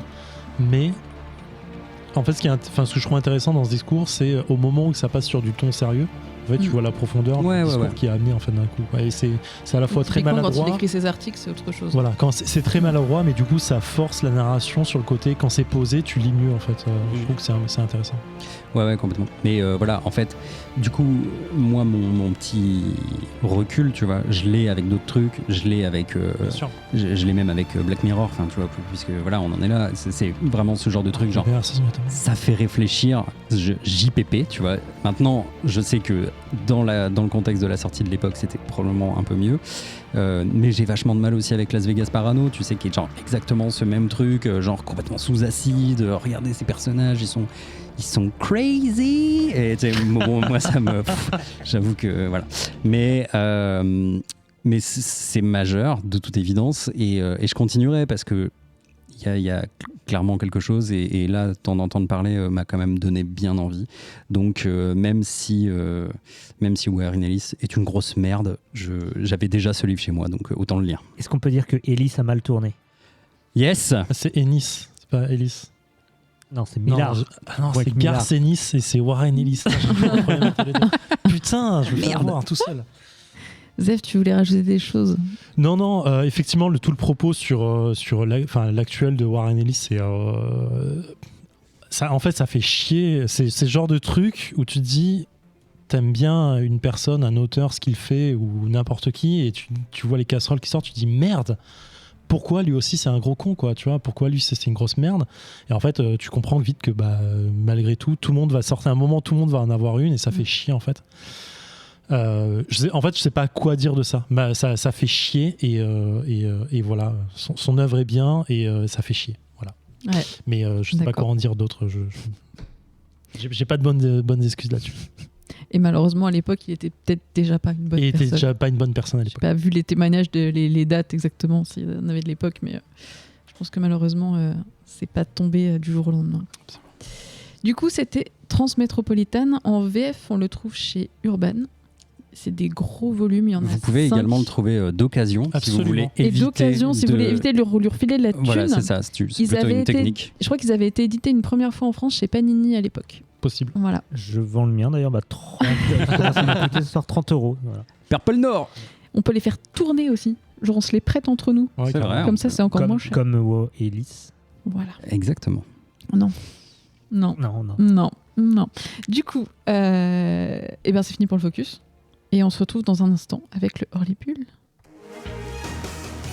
Ni Sam, ni Benjamin ne sont pas là pour chanter. Avant de se lancer dans le Hurley-Bull consacré à la série Y, le dernier homme, c'est ça en français. Hein. Y, le dernier. Y, le dernier homme, diffusé sur Disney+ en France. Un petit mot concernant le Patreon. Vous le savez, nous avons lancé un Patreon pour soutenir les émissions du Vaisseau Hyper Sans Sas, notre collectif de podcasts incluant Whisperos, Le Défaussé, Kumité, C'est cool c'est quoi, 20th Century Toys, Le Contrecasse, 6388, Mon Carnet et Cinécure. Grâce au Patreon, on est dans un studio pour enregistrer avec du matériel qui déchire et des tout nouveaux câbles. Et oui, merci pour votre soutien précieux. Et d'ailleurs, ce soir, les patronautes sont là. Vous ne les entendez pas, mais eux, ils nous entendent en direct avec leurs petits accès privilégiés. Donc voilà, si vous voulez nous soutenir d'une façon ou d'une autre, toutes les infos sont sur patreon.com/vaisseau hyper sans sas. Et ce soir, je remercie en particulier le haut du tableau. Disons les choses comme elles sont. Donc un gros bisou à Johanny, Yagbar, Damien, David, Jean-Baptiste, Gwenolé, Lionel, Fanny, Matt, Perchak, Rekma, et puis les petits fidèles qui sont là quand même ce soir pour nous écouter. Ryan, Gigoz, Paléas, Vincent, Renaud, Golden Grey, mais oui, on sait que tu es là, coucou Alex aussi, et Xtefat, je crois que j'ai oublié personne sauf les gens qui sont arrivés en cours et que je les ai pas notés. On reprend du coup tout de suite avec le Hurley-Bull qui se sent chaud pour en parler. Moi je veux bien, mais j'ai beaucoup parlé déjà, j'en veux pas. Non, vas-y, si t'es chaud, il faut profiter de la chaleur. C'est un peu ton anniversaire quand même. Oh, C'est vrai. c'est vrai. Non, je suis chaud parce que j'ai kiffé de ouf la série. Ah, mais- t'as kiffé la série. Moi, J'ai je peux kiffé le contextualiser. comics. En fait, j'ai regardé avant de savoir qu'on allait le chroniquer. Ah, d'accord, et j'ai eu ok. la flemme de re-regarder et je m'étais endormi au milieu d'un épisode. Pour situer un Mais petit est-ce que tu peu. as lu le comics? Eh ben, je voulais le feuilleter avant et D'accord. entre Transmétro et tout le reste. Enfin, voilà quoi. Et Donc, Adrien, juste, tu avais lu, toi, le comics Je n'ai jamais lu. D'accord. Bon. ok, donc je suis le seul à avoir Donc, vaut lu le mieux que comics, Zef en parle. le run entier. Et ok. Donc, l'histoire de Why the Last Man qui prend son sens dans la VO, hein, d'accord, ok. Pourquoi le dernier homme et Why et le chromosome, d'accord. Du coup, on en avait parlé, je crois, dans un comics podcast, mais je sais plus lequel. J'en avais parlé, je m'en souviens. Et donc, du coup, on se retrouve avec Yorick, qui est un prestidigitateur avec son petit singe, dont j'ai oublié le nom. J'ai oublié le nom du singe. Ça me reviendra. Esperluette, en Non. français. Pas en Ouais, français. c'est ça. En Mais français, c'est c'est pas en anglais. Esperluette et en anglais. C'est pas en Ah, je c'est sais pas en pas. anglais. Esperluette. Non, mais Bref. c'est comment je sais jamais comment on dit. Ampersand. Ampersand. Ampersand, ouais. Ah, Ouais, c'est ça. Ouais, mais je préfère Esperluette. Esperluette. Et du C'est- coup, voilà, c'est un prestidigitateur dans le comics en tout cas, mais aussi dans la série. À un moment, il est en train de parler. Alors, pardon, dans la série, il y a un moment, il est en train de, je sais plus ce qu'il fait d'ailleurs, mais à un moment T, tous les hommes, les mâles de la planète, de toutes les espèces meurent en même temps. Et du coup, ça devient la merde. Et lui reste en vie avec son petit singe. Et on reprend la série, reprend 2 ans ou 3 ans après, où on le voit du coup essayer de se sortir de ça. Oui.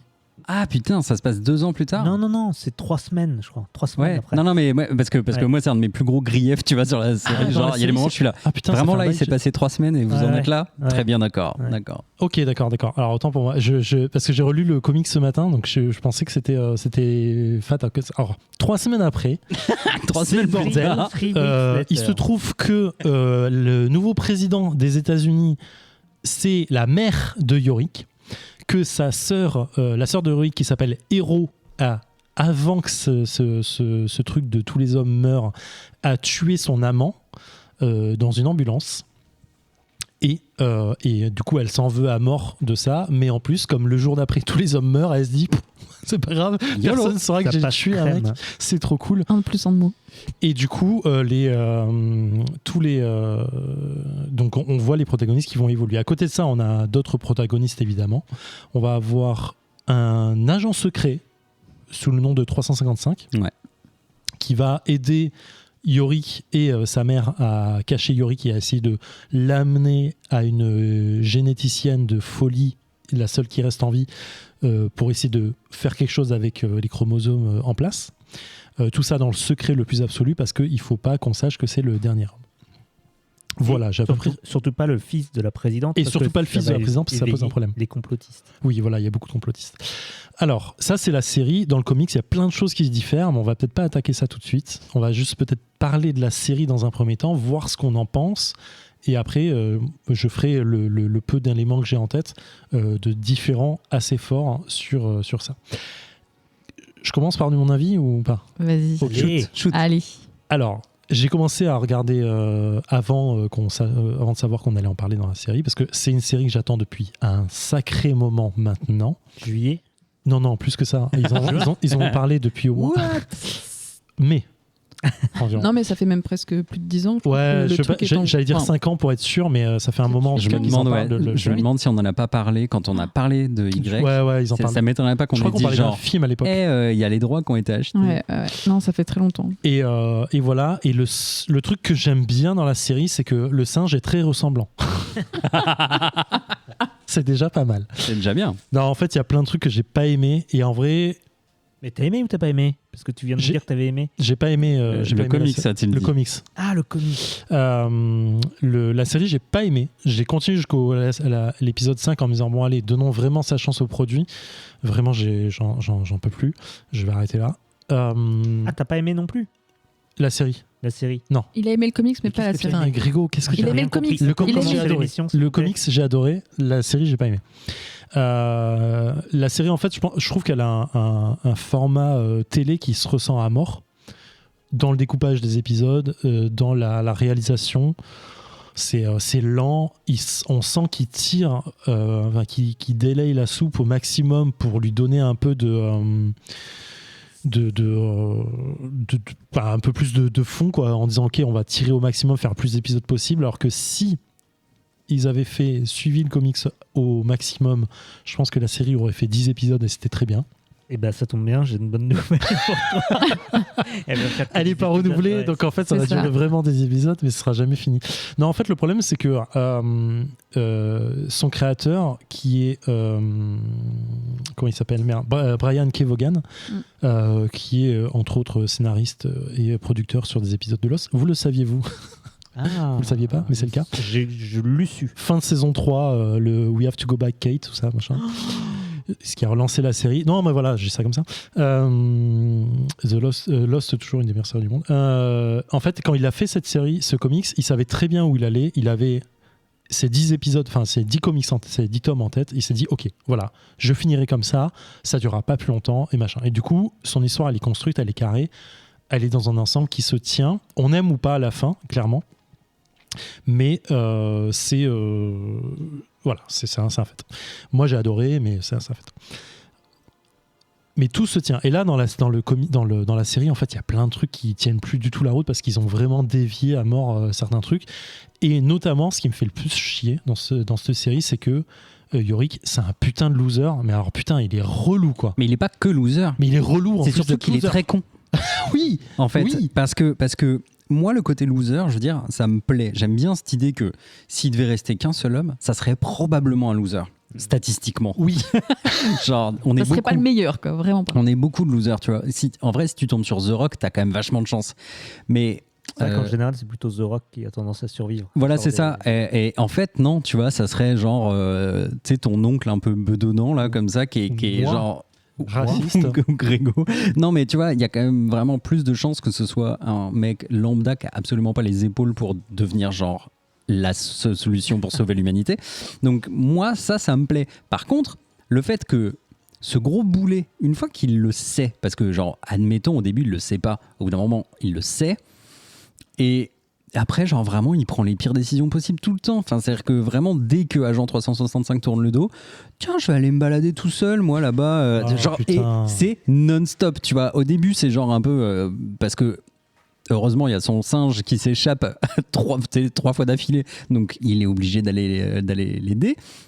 Mais au bout d'un moment, il y va volontairement. Et t'as envie vraiment de le secouer, de lui dire, mec, en fait, t'as un désir de mort. En fait, tu ne sers qu'à faire avancer la série, quoi. Mais globalement, lui, c'est le pire. Maintenant, je trouvais que autour de ça, en fait, et je crois savoir que c'est pas particulièrement le cœur du comics, mais les intrigues politiques, en fait, et tout ce qui se passe entre les femmes, moi, ça m'a plutôt plu. Ouais, c'est... Alors, en vrai, c'est intéressant, mais je trouve que ça perd pied dans la série parce que tu n'as pas envie de savoir comment la politique survit dans un monde où il n'y a plus d'hommes. Non, mais en fait, c'est pas le cœur du propos et je trouve que le côté là-dessus, en fait, c'est vachement rajouté par rapport aux comics. Mm-hmm. Et en fait, moi, à ce moment-là, ça me fait un peu chier parce que non seulement sa mère n'est pas le président, la présidente dans le comics. Et effectivement, Madame la présidente, c'est la nana qui arrive dans la série à un moment qu'on retrouve. Je sais plus, au Liban. En Israël. Ouais. Et en fait, là, elle est ramenée genre au début du tome 1, en fait. Et elle est vraiment la présidente. Et puis, basta. Et puis, tout le bureau ovale sait que c'est lui le dernier homme. Ouais, mais après, dans un contexte, tu vois... parce qu'il l'évoque, hein, je veux dire, il parle des anti-vax, il parle des conspis, il parle de... clairement, ça parle de Trump, tu vois, genre de qui vote pour qui, la montée des bigots, tu vois, il y a tous ces trucs-là, en fait, pour moi... Alors, je sais pas comment c'est dans le comics, mais ça l'ancre dans un contexte, en tout cas américain, actuel, qui est pas inintéressant. Enfin, je trouve ça pas mal. Et alors, j'ai commencé la série après avoir lu que ça avait été annulé. Donc, j'y allais franchement en me disant, bon, allez, j'y vais pour Comics Outcast, mais franchement, je sais que ça va être une horrible bouse. Alors, c'est pas un argument, mais quand même, il y a 10 000 séries qui méritent d'être annulées, plus que celle-ci, quoi. Parce que franchement, c'est pas si mal, quoi. C'est, en termes de prod, c'est propre. Je veux dire, c'est à l'économie, mais c'est contrôlé, c'est jamais cheap. Je trouve que l'épisode 1, enfin moi je l'ai trouvé glaçant. Derrière, la mise en place elle est un peu lente, mais en vrai une fois que t'es dedans, ça roule.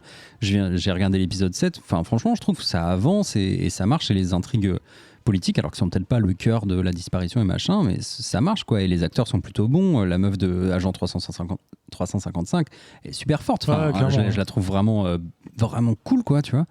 Et lui, il est, en fait, c'est rigolo que du coup, il est tellement loser, tellement boulé qu'il devient un élément, un comic relief quoi. Vraiment, c'est un élément comique et ça marche en fait. Je trouve. Enfin, moi, il y a des moments où vraiment, il me fait sourire quoi. Tu vois, je me dis.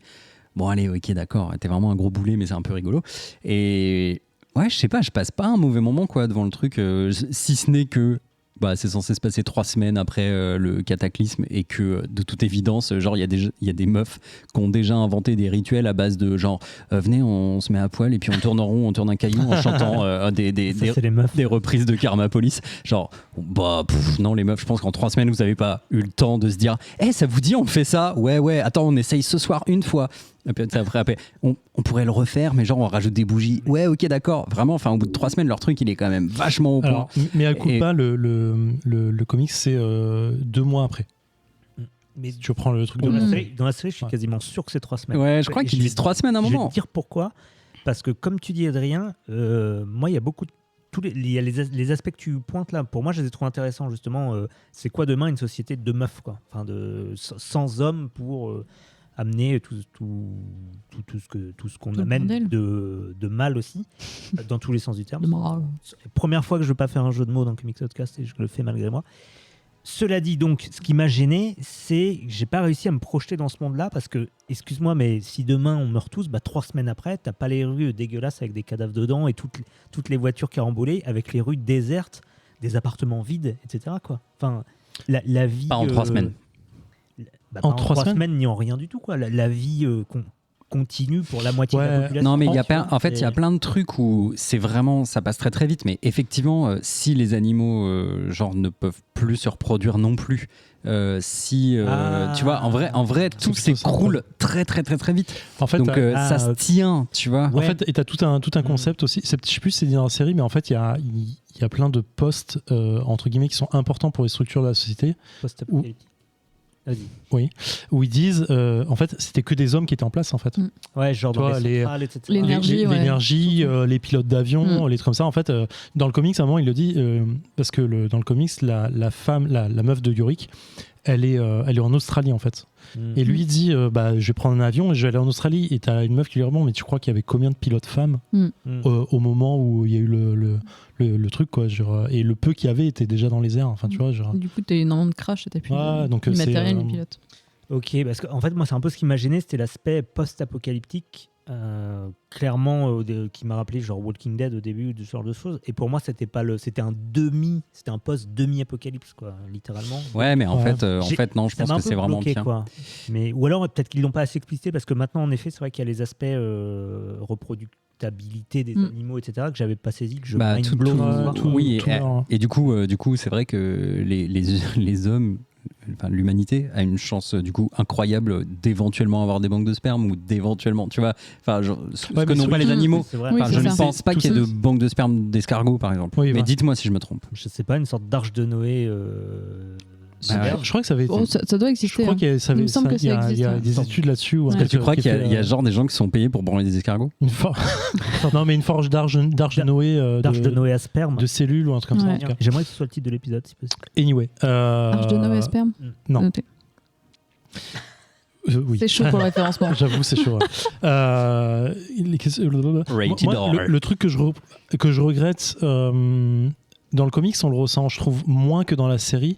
En fait, c'est ce côté très... je sais pas comment expliquer. En fait, j'ai cette sensation en regardant la série de se dire, regardez, c'est des femmes, mais en fait, il y a un côté très... elles savent pas gérer sans les hommes, en fait. Tu vois, il y a plus rien qui se passe. Ça devient le bordel quoi qu'il arrive. C'était mon point aussi. Ouais. Et en fait, je trouve ça un peu dommageable. Dans le comic, je trouve que tu le ressens un peu moins. Il y a juste dans le comics, il y a juste ce côté. on se rend compte que les femmes n'avaient pas assez de postes de pouvoir et du coup en fait c'est la merde parce qu'il n'y a plus de postes de pouvoir en place en fait, il n'y a personne pour prendre la main. C'est plus cette sensation que j'avais, mais je n'ai pas tout relu, donc il faudrait que je le relise avant d'être sûr de ça. Et parce que le côté Washington qui garde quand même un gouvernement, c'est moins important. Tu as quand même le côté géopolitique qui est en place, qui prend une importance aussi, mais surtout tu as plus d'événements qui viennent ponctuer l'histoire et qui sont intéressants pour l'histoire en termes de c'est le dernier homme ou pas. Et t'as des trucs qui sont intéressants en fait. Dans le comics, à un moment, t'as des astronautes qui reviennent sur Terre et genre t'as Thomas Pasquier qui ressort quoi, qui est là. C'est qui ça. dit, Parce que bien sûr, ils avaient envoyé des hommes sur la Lune et pas des voilà, femmes. tu vois, Sur la je Lune, suis là ouais, en fait. Et une des nanas ils sont 3 à atterrir, il y a 2 hommes, et il y a une nana, et la nana en plus est enceinte.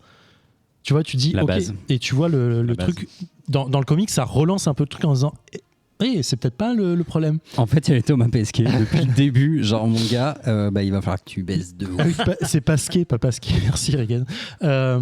Et dans le comics, tout début, une des premières choses qu'on voit, c'est cette super généticienne là. On la voit aller à l'hôpital, elle est enceinte et elle explique au mec qu'elle va accoucher d'un clone d'elle-même. Donc elle est déjà en train de travailler sur ce truc-là. Et en fait, là, dans la série, tu la vois, tu as l'impression qu'elle est juste lunaire, la nana, en fait, qu'elle va servir à que dalle. Et en fait, dans le comics, tu vois déjà que c'est une nana qui pèse un peu dans le game du clonage, quoi. Donc, je sais pas, moi, je me suis pas ennuyé, mais juste cet aspect très street level, en fait, du truc, en disant regarde, on va aller faire un camping dans cette maison, et puis, regarde, et puis on va aller voir les nanas qui posent des bougies et qui chantent. Ça m'a un peu saoulé. Tout le côté Amazon qui est très important dans la série parce que ça va être la trame de l'histoire de Hero, donc de sa sœur, est abordé très tard. Je crois que ça arrive épisode 5. J'ai envie de dire, les gars, en fait, c'est un truc ultra important dans la série, enfin dans l'histoire, pour montrer qu'il y a une révolution de ça, quoi, par une nana qui a un passif qui est pas serein, quoi, tu vois. Et je trouve ça un peu dommage. Donc c'est très lent pour pas grand-chose. Et le seul point qui est très cool dans la série, le comics date des années 2000, début des années 2000, 2002, 2003 de mémoire.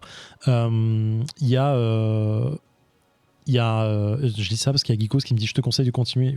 Je vais sûrement continuer du coup parce qu'il faut écouter Geekos sur ça. Il y a tout l'aspect des transsexuels. J'allais dire, ouais, en fait, qui est très bien amené, je trouve. En fait, big up quand même du coup aux auteurs, autrices de la série, parce que en plus, donc il y a une vraie place aux personnes transgenres dans cette histoire. C'est génial. Et ils ont casté des acteurs et des actrices. Enfin, en l'occurrence, des acteurs transgenres. C'est la question que je me posais justement. Non, c'est vraiment un acteur transgenre. Donc, c'est cool, quoi. Au moins, ils sont pas allés chercher Jennifer Lawrence ou je sais pas qui. Tu vois. Donc, voilà. Non, mais ça, c'est très bien parce que du coup, effectivement, à chaque fois qu'on voit Yorick, en fait, il se fait passer pour un transgenre pour sauver sa vie. Et du coup, il y a un côté très, très actuel du sujet que je trouve intelligent parce que dans le comics, on aborde très peu cette facette, non, mais du coup, moi je trouve que les updates, enfin, ce que je perçois pas comme des updates, mais j'ai l'impression que c'est une série de 2021 qui est bien dans son époque et qui est pertinente dans son époque. Ça a été modernisé quand même par rapport au texte du. Et voilà, enfin, tu vois, on parle de tout à l'heure, tu parlais de Walking Dead, enfin, je veux dire. Putain, en termes de série post-apo, machin, enfin, on s'est tapé des merdes, quoi, tu vois. Et je trouve que vraiment, là, ça se défend pas trop mal. Alors, du coup, on n'en saura pas plus puisque c'est annulé, mais. Ouais, c'est bon. Pour moi, c'est pas. En fait, à mon sens, j'attendais ou j'espérais pas une série post-apo, et à mon sens, c'en est pas vraiment une non plus, quoi. En fait, j'ai vraiment du mal à me projeter dans cet univers, mais peut-être que je le comprends mieux. Mais cela dit, comme tu dis, Adrien, je suis d'accord avec toi sur l'aspect qu'au contraire, c'est une série actuelle, et tous les rapports entre les personnages, notamment au sein de sa mère là, qui essaie de tenir la baraque tant bien que mal, ça, pour le coup, je trouve ça pertinent et intéressant, quoi. Ouais, non, mais... Bon. Et c'est pareil, je voulais fast reader le comics, et j'ai pas eu le temps pour me faire à peu près une idée de l'ambiance, parce que j'ai lu que le comics était beaucoup plus léger que la série. Ouais, clairement. Ouais. Ah oui, le côté post-apo, il est on le disait juste avant avec Zef, truc qui a l'air des fois quand même 1000 fois plus crédible dans le comics, c'est que Y n'est pas juste complètement con à courir après sa copine qui l'a littéralement largué. Enfin, c'est-à-dire qu'elle lui ouais, dit genre non, je veux pas qu'on se marie, allez tchuss, et après il continue à la harceler. Genre t'es là un moment, mec, en fait là t'es un peu pathétique quoi. Vraiment, si t'as pas compris que ta meuf elle veut pas revenir visiblement, mais visiblement dans le comics ça se passe pas comme ça. Non, dans le comics en fait il est en train de discuter avec elle au téléphone. Elle est en Australie, je sais plus, pour ses études je crois, et lui il est au téléphone et il lui dit hey, tu sais en fait cet argent que je t'ai dit que j'avais dépensé pour je sais plus quoi, et en fait je t'ai menti, je l'ai fait pour acheter une bague. Et lui, je crois qu'il lui dit bah du coup est-ce que tu comprends ce que je veux dire, et elle lui dit oui je comprends, et du coup ta réponse c'est quoi, et clic, et en fait tout se passe à ce moment-là, et donc du coup il reste dans l'attente de se dire merde, qu'est-ce qu'elle a dit, est-ce qu'elle veut m'épouser ou pas, est-ce qu'elle veut m'épouser, et du coup lui il se met en tête de bah je vais aller en Australie la chercher quoi. Pour le coup, c'est plus intéressant. Ouais, ça met mieux un peut-être sur ça, et effectivement là j'ai pas compris. Il y a ça, il y a aussi cet aspect où ils font monter la pression dans le premier épisode, où il y a des trucs bizarres qui se passent. T'as les rats qui fuient et certains meurent, t'as les chiens qui sont chelous et tout, et en fait j'ai pas compris cette montée en pression.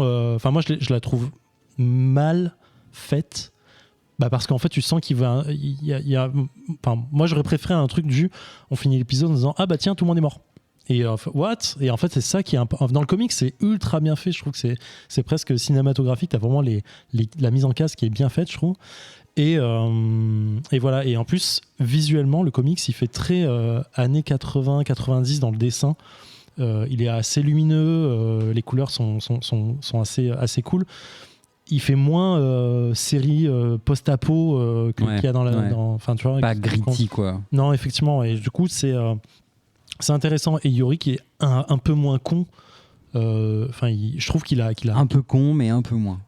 Il est pathétique, mais pas tout le temps. Et du coup, il a des bons moments de réflexion où il comprend son boulot et le pourquoi du comment, en faisant des blagues qui sont marrantes. Pas comme dans la série. Je comprends. Voilà. Est-ce que vous avez quelque chose à rajouter, Grégo? Non. Non. J'allais dire du mal des Parisiens, mais je suis calmé, c'est bon. Donc la série aura 10 épisodes, il en reste 2, je crois, à sortir actuellement, et malheureusement annulés. Alors il y a toujours des espoirs de récupération, mais de mémoire, c'est une série qui n'était pas Disney au départ, qui était Fox. Elle est toujours pas Disney. Voilà. Elle diffusait sur Disney Plus en France, mais ça a été une récupération et je pense qu'ils n'en voulaient pas. J'avoue que quand j'ai regardé le premier épisode, à la fin du premier épisode, c'est quand même un peu hardcore. T'as tout le monde qui se met à dégueuler du sang par les yeux et tout. Tu vois. Et j'étais là. Disney Plus, mon gars. Genre. Ouais, c'est pas pour rien qu'ils ont fait leur section Star. Hein. C'est vraiment pour ça. C'était genre dans le bouquet Star, mais en fait non, c'est vraiment Disney. Non, c'est Star. C'est Star. Ouais, mais ça reste Disney Plus. C'est la même appli, c'est assez rigolo, quoi. Ouais. Non, je pense qu'effectivement Disney veut s'en séparer. Est-ce que ça sera récupéré quelque part? J'ai quand même un doute. Mais oui, non, l'annulation est pas surprenante, surtout que je crois que la série coûtait assez cher. Donc voilà. Ouais, après ça peut être aussi de la divergence créative. En général, tu sais, c'est pas tant les résultats que genre qu'est-ce qu'on veut en faire et tout ça. Visiblement, s'ils ont allongé la sauce à fond. Ouais. Ils auraient pu avoir l'intelligence de faire une mini-série. Voilà, c'est ça. Je pense que si ça avait été un format Netflix, il n'y aurait pas eu ce format-là, en fait. En fait, tu sens quand même les coupures pub, tu sens plein de trucs, je trouve, dans la série. Ouais, ça c'est. Et du coup, il y a un côté très allongé. 13 épisodes d'1 heure, quoi. Ça aurait été Netflix. Non, mais il dit FX. FX. Non, t'as dit Netflix. J'ai dit Netflix. Ah oui, ça avait été une série type Netflix. Parce que là, elle est diffusée aux États-Unis sur une chaîne télé. Oui, voilà. Exactement. Et du coup, je trouve que cette réal, on la ressent vachement par rapport à une production Netflix. Ouais, les twists toutes les 15 minutes. Oui, c'était le twist obligatoire. Oui, voilà, de pub en fait. Ça aurait été un truc one-shot sorti en 13 épisodes, mini-série complète. Et ça aurait été, je pense. Enfin, j'espère un peu mieux, quoi. Ouais. Effectivement. C'est pas si mal, hein. C'est pas si... quoi, on recommande quand même? Oui. Non, moi je recommande de lire le comics. Clairement, oui, le comics, lisez-le, c'est du bon, j'adore, je kiffe de ouf. Mais de toute façon, c'est Comics Outcast, lisez des comics. Oui. C'est pas série Outcast. Lisez des comics. Et ben ça sera. Ou FX Outcast. Tout pour ce hors les bulles. Ou hors les bulles Outcast. Tout pour le hors les bulles. Il est temps de conclure cette émission. Oh non. Émission Outcast. Je dis ça, mais il faut que je. Et donc voilà, c'est fini. Donc 174e émission. J'étais ravie de passer cette soirée avec vous. Et avec toi, auditeur. C'était chic. J'espère que tu étais bien installé dans ton canapé, dans les transports, en voiture ou sur ta chaise de bureau, ou que ta balade dehors fut sympathique avec nous. La prochaine émission sera diffusée le 12 novembre et on se retrouve bientôt En attendant, petit tour de table. Zef, c'est ton anniversaire. Oui. Qu'est-ce que tu fais de beau? À cette date-là, je serai en voiture pour partir en week-end. Oh, la chance. Voilà, pour fêter mon anniversaire. Oh. J'avoue. Et on n'est même pas invité. Putain, je suis dégoûtée. Non, Et- j'invite des gens bien, désolé. Sinon, où est-ce qu'on te retrouve? On me retrouve dans le Défaussé dans 63-88, entre autres, et c'est déjà pas mal. Et oui. Et en plus, tu as eu l'occasion de faire un épisode 63-88 avec... j'ai pas Avec besoin. Théo. Avec Théo Avec au Théo, studio. en direct, avec Croc, c'était ouf. C'est assez incroyable. Avec Croc, le Croc. Le Croc, Avec le Croc, du ouais. JDR, Ah ouais, c'était- c'est un de mes héros d'adolescence, comme je Ouais, disais. c'est clair. Et voilà, c'était... Voilà, c'était Il a des touchant, étoiles dans les Ouais, yeux. non, Je vois les retours sur les réseaux sociaux Ouais. où les gens sont vraiment Croc-Love. Croc-Love. Complètement, c'est ouais. ouf. C'est- C'est un personnage, ouais, c'est un personnage, Je vais mais dire c'est une connerie, c'est pas lui qui était derrière INSMV? Ah, complètement. Ouais, c'est- Lui et un autre auteur. Ouais. Grégo, Oui. toi qui vas devoir te lever tôt ce matin, après être rentré J'avoue, tard ce soir, J'avoue. Ouais. où est-ce qu'on te retrouve Et sur ben, Internet? on me retrouve toujours sur mon compte Twitter, @GrégoCentric. On me retrouve en week-end en train de préparer une surprise pour un pote de podcast. Il sait pas qu'on sera là-bas. Tu seras en GN toi aussi, c'est ce que je veux dire Ouais, vais en bah, c'est gêne, ça. hein. Merde, faut que je trouve un costume. Et voilà, et puis bah, toujours des projets plein la tête, mais moins dans l'agenda, donc faut que je vous balance un doodle là. Notamment. Enfin, bref, Ah.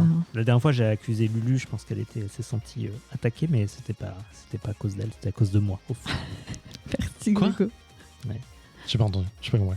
Adrien, J'ai pas écouté. Oui. à part sur la piste du Trabendo ce soir, où est-ce qu'on va te retrouver? Je suis en train d'hésiter là quand même un petit peu, je vous avoue. Mais sinon, où est-ce qu'on peut me retrouver? On peut me retrouver sur Twitter, Adrien Larouzet, LAROUZ2E.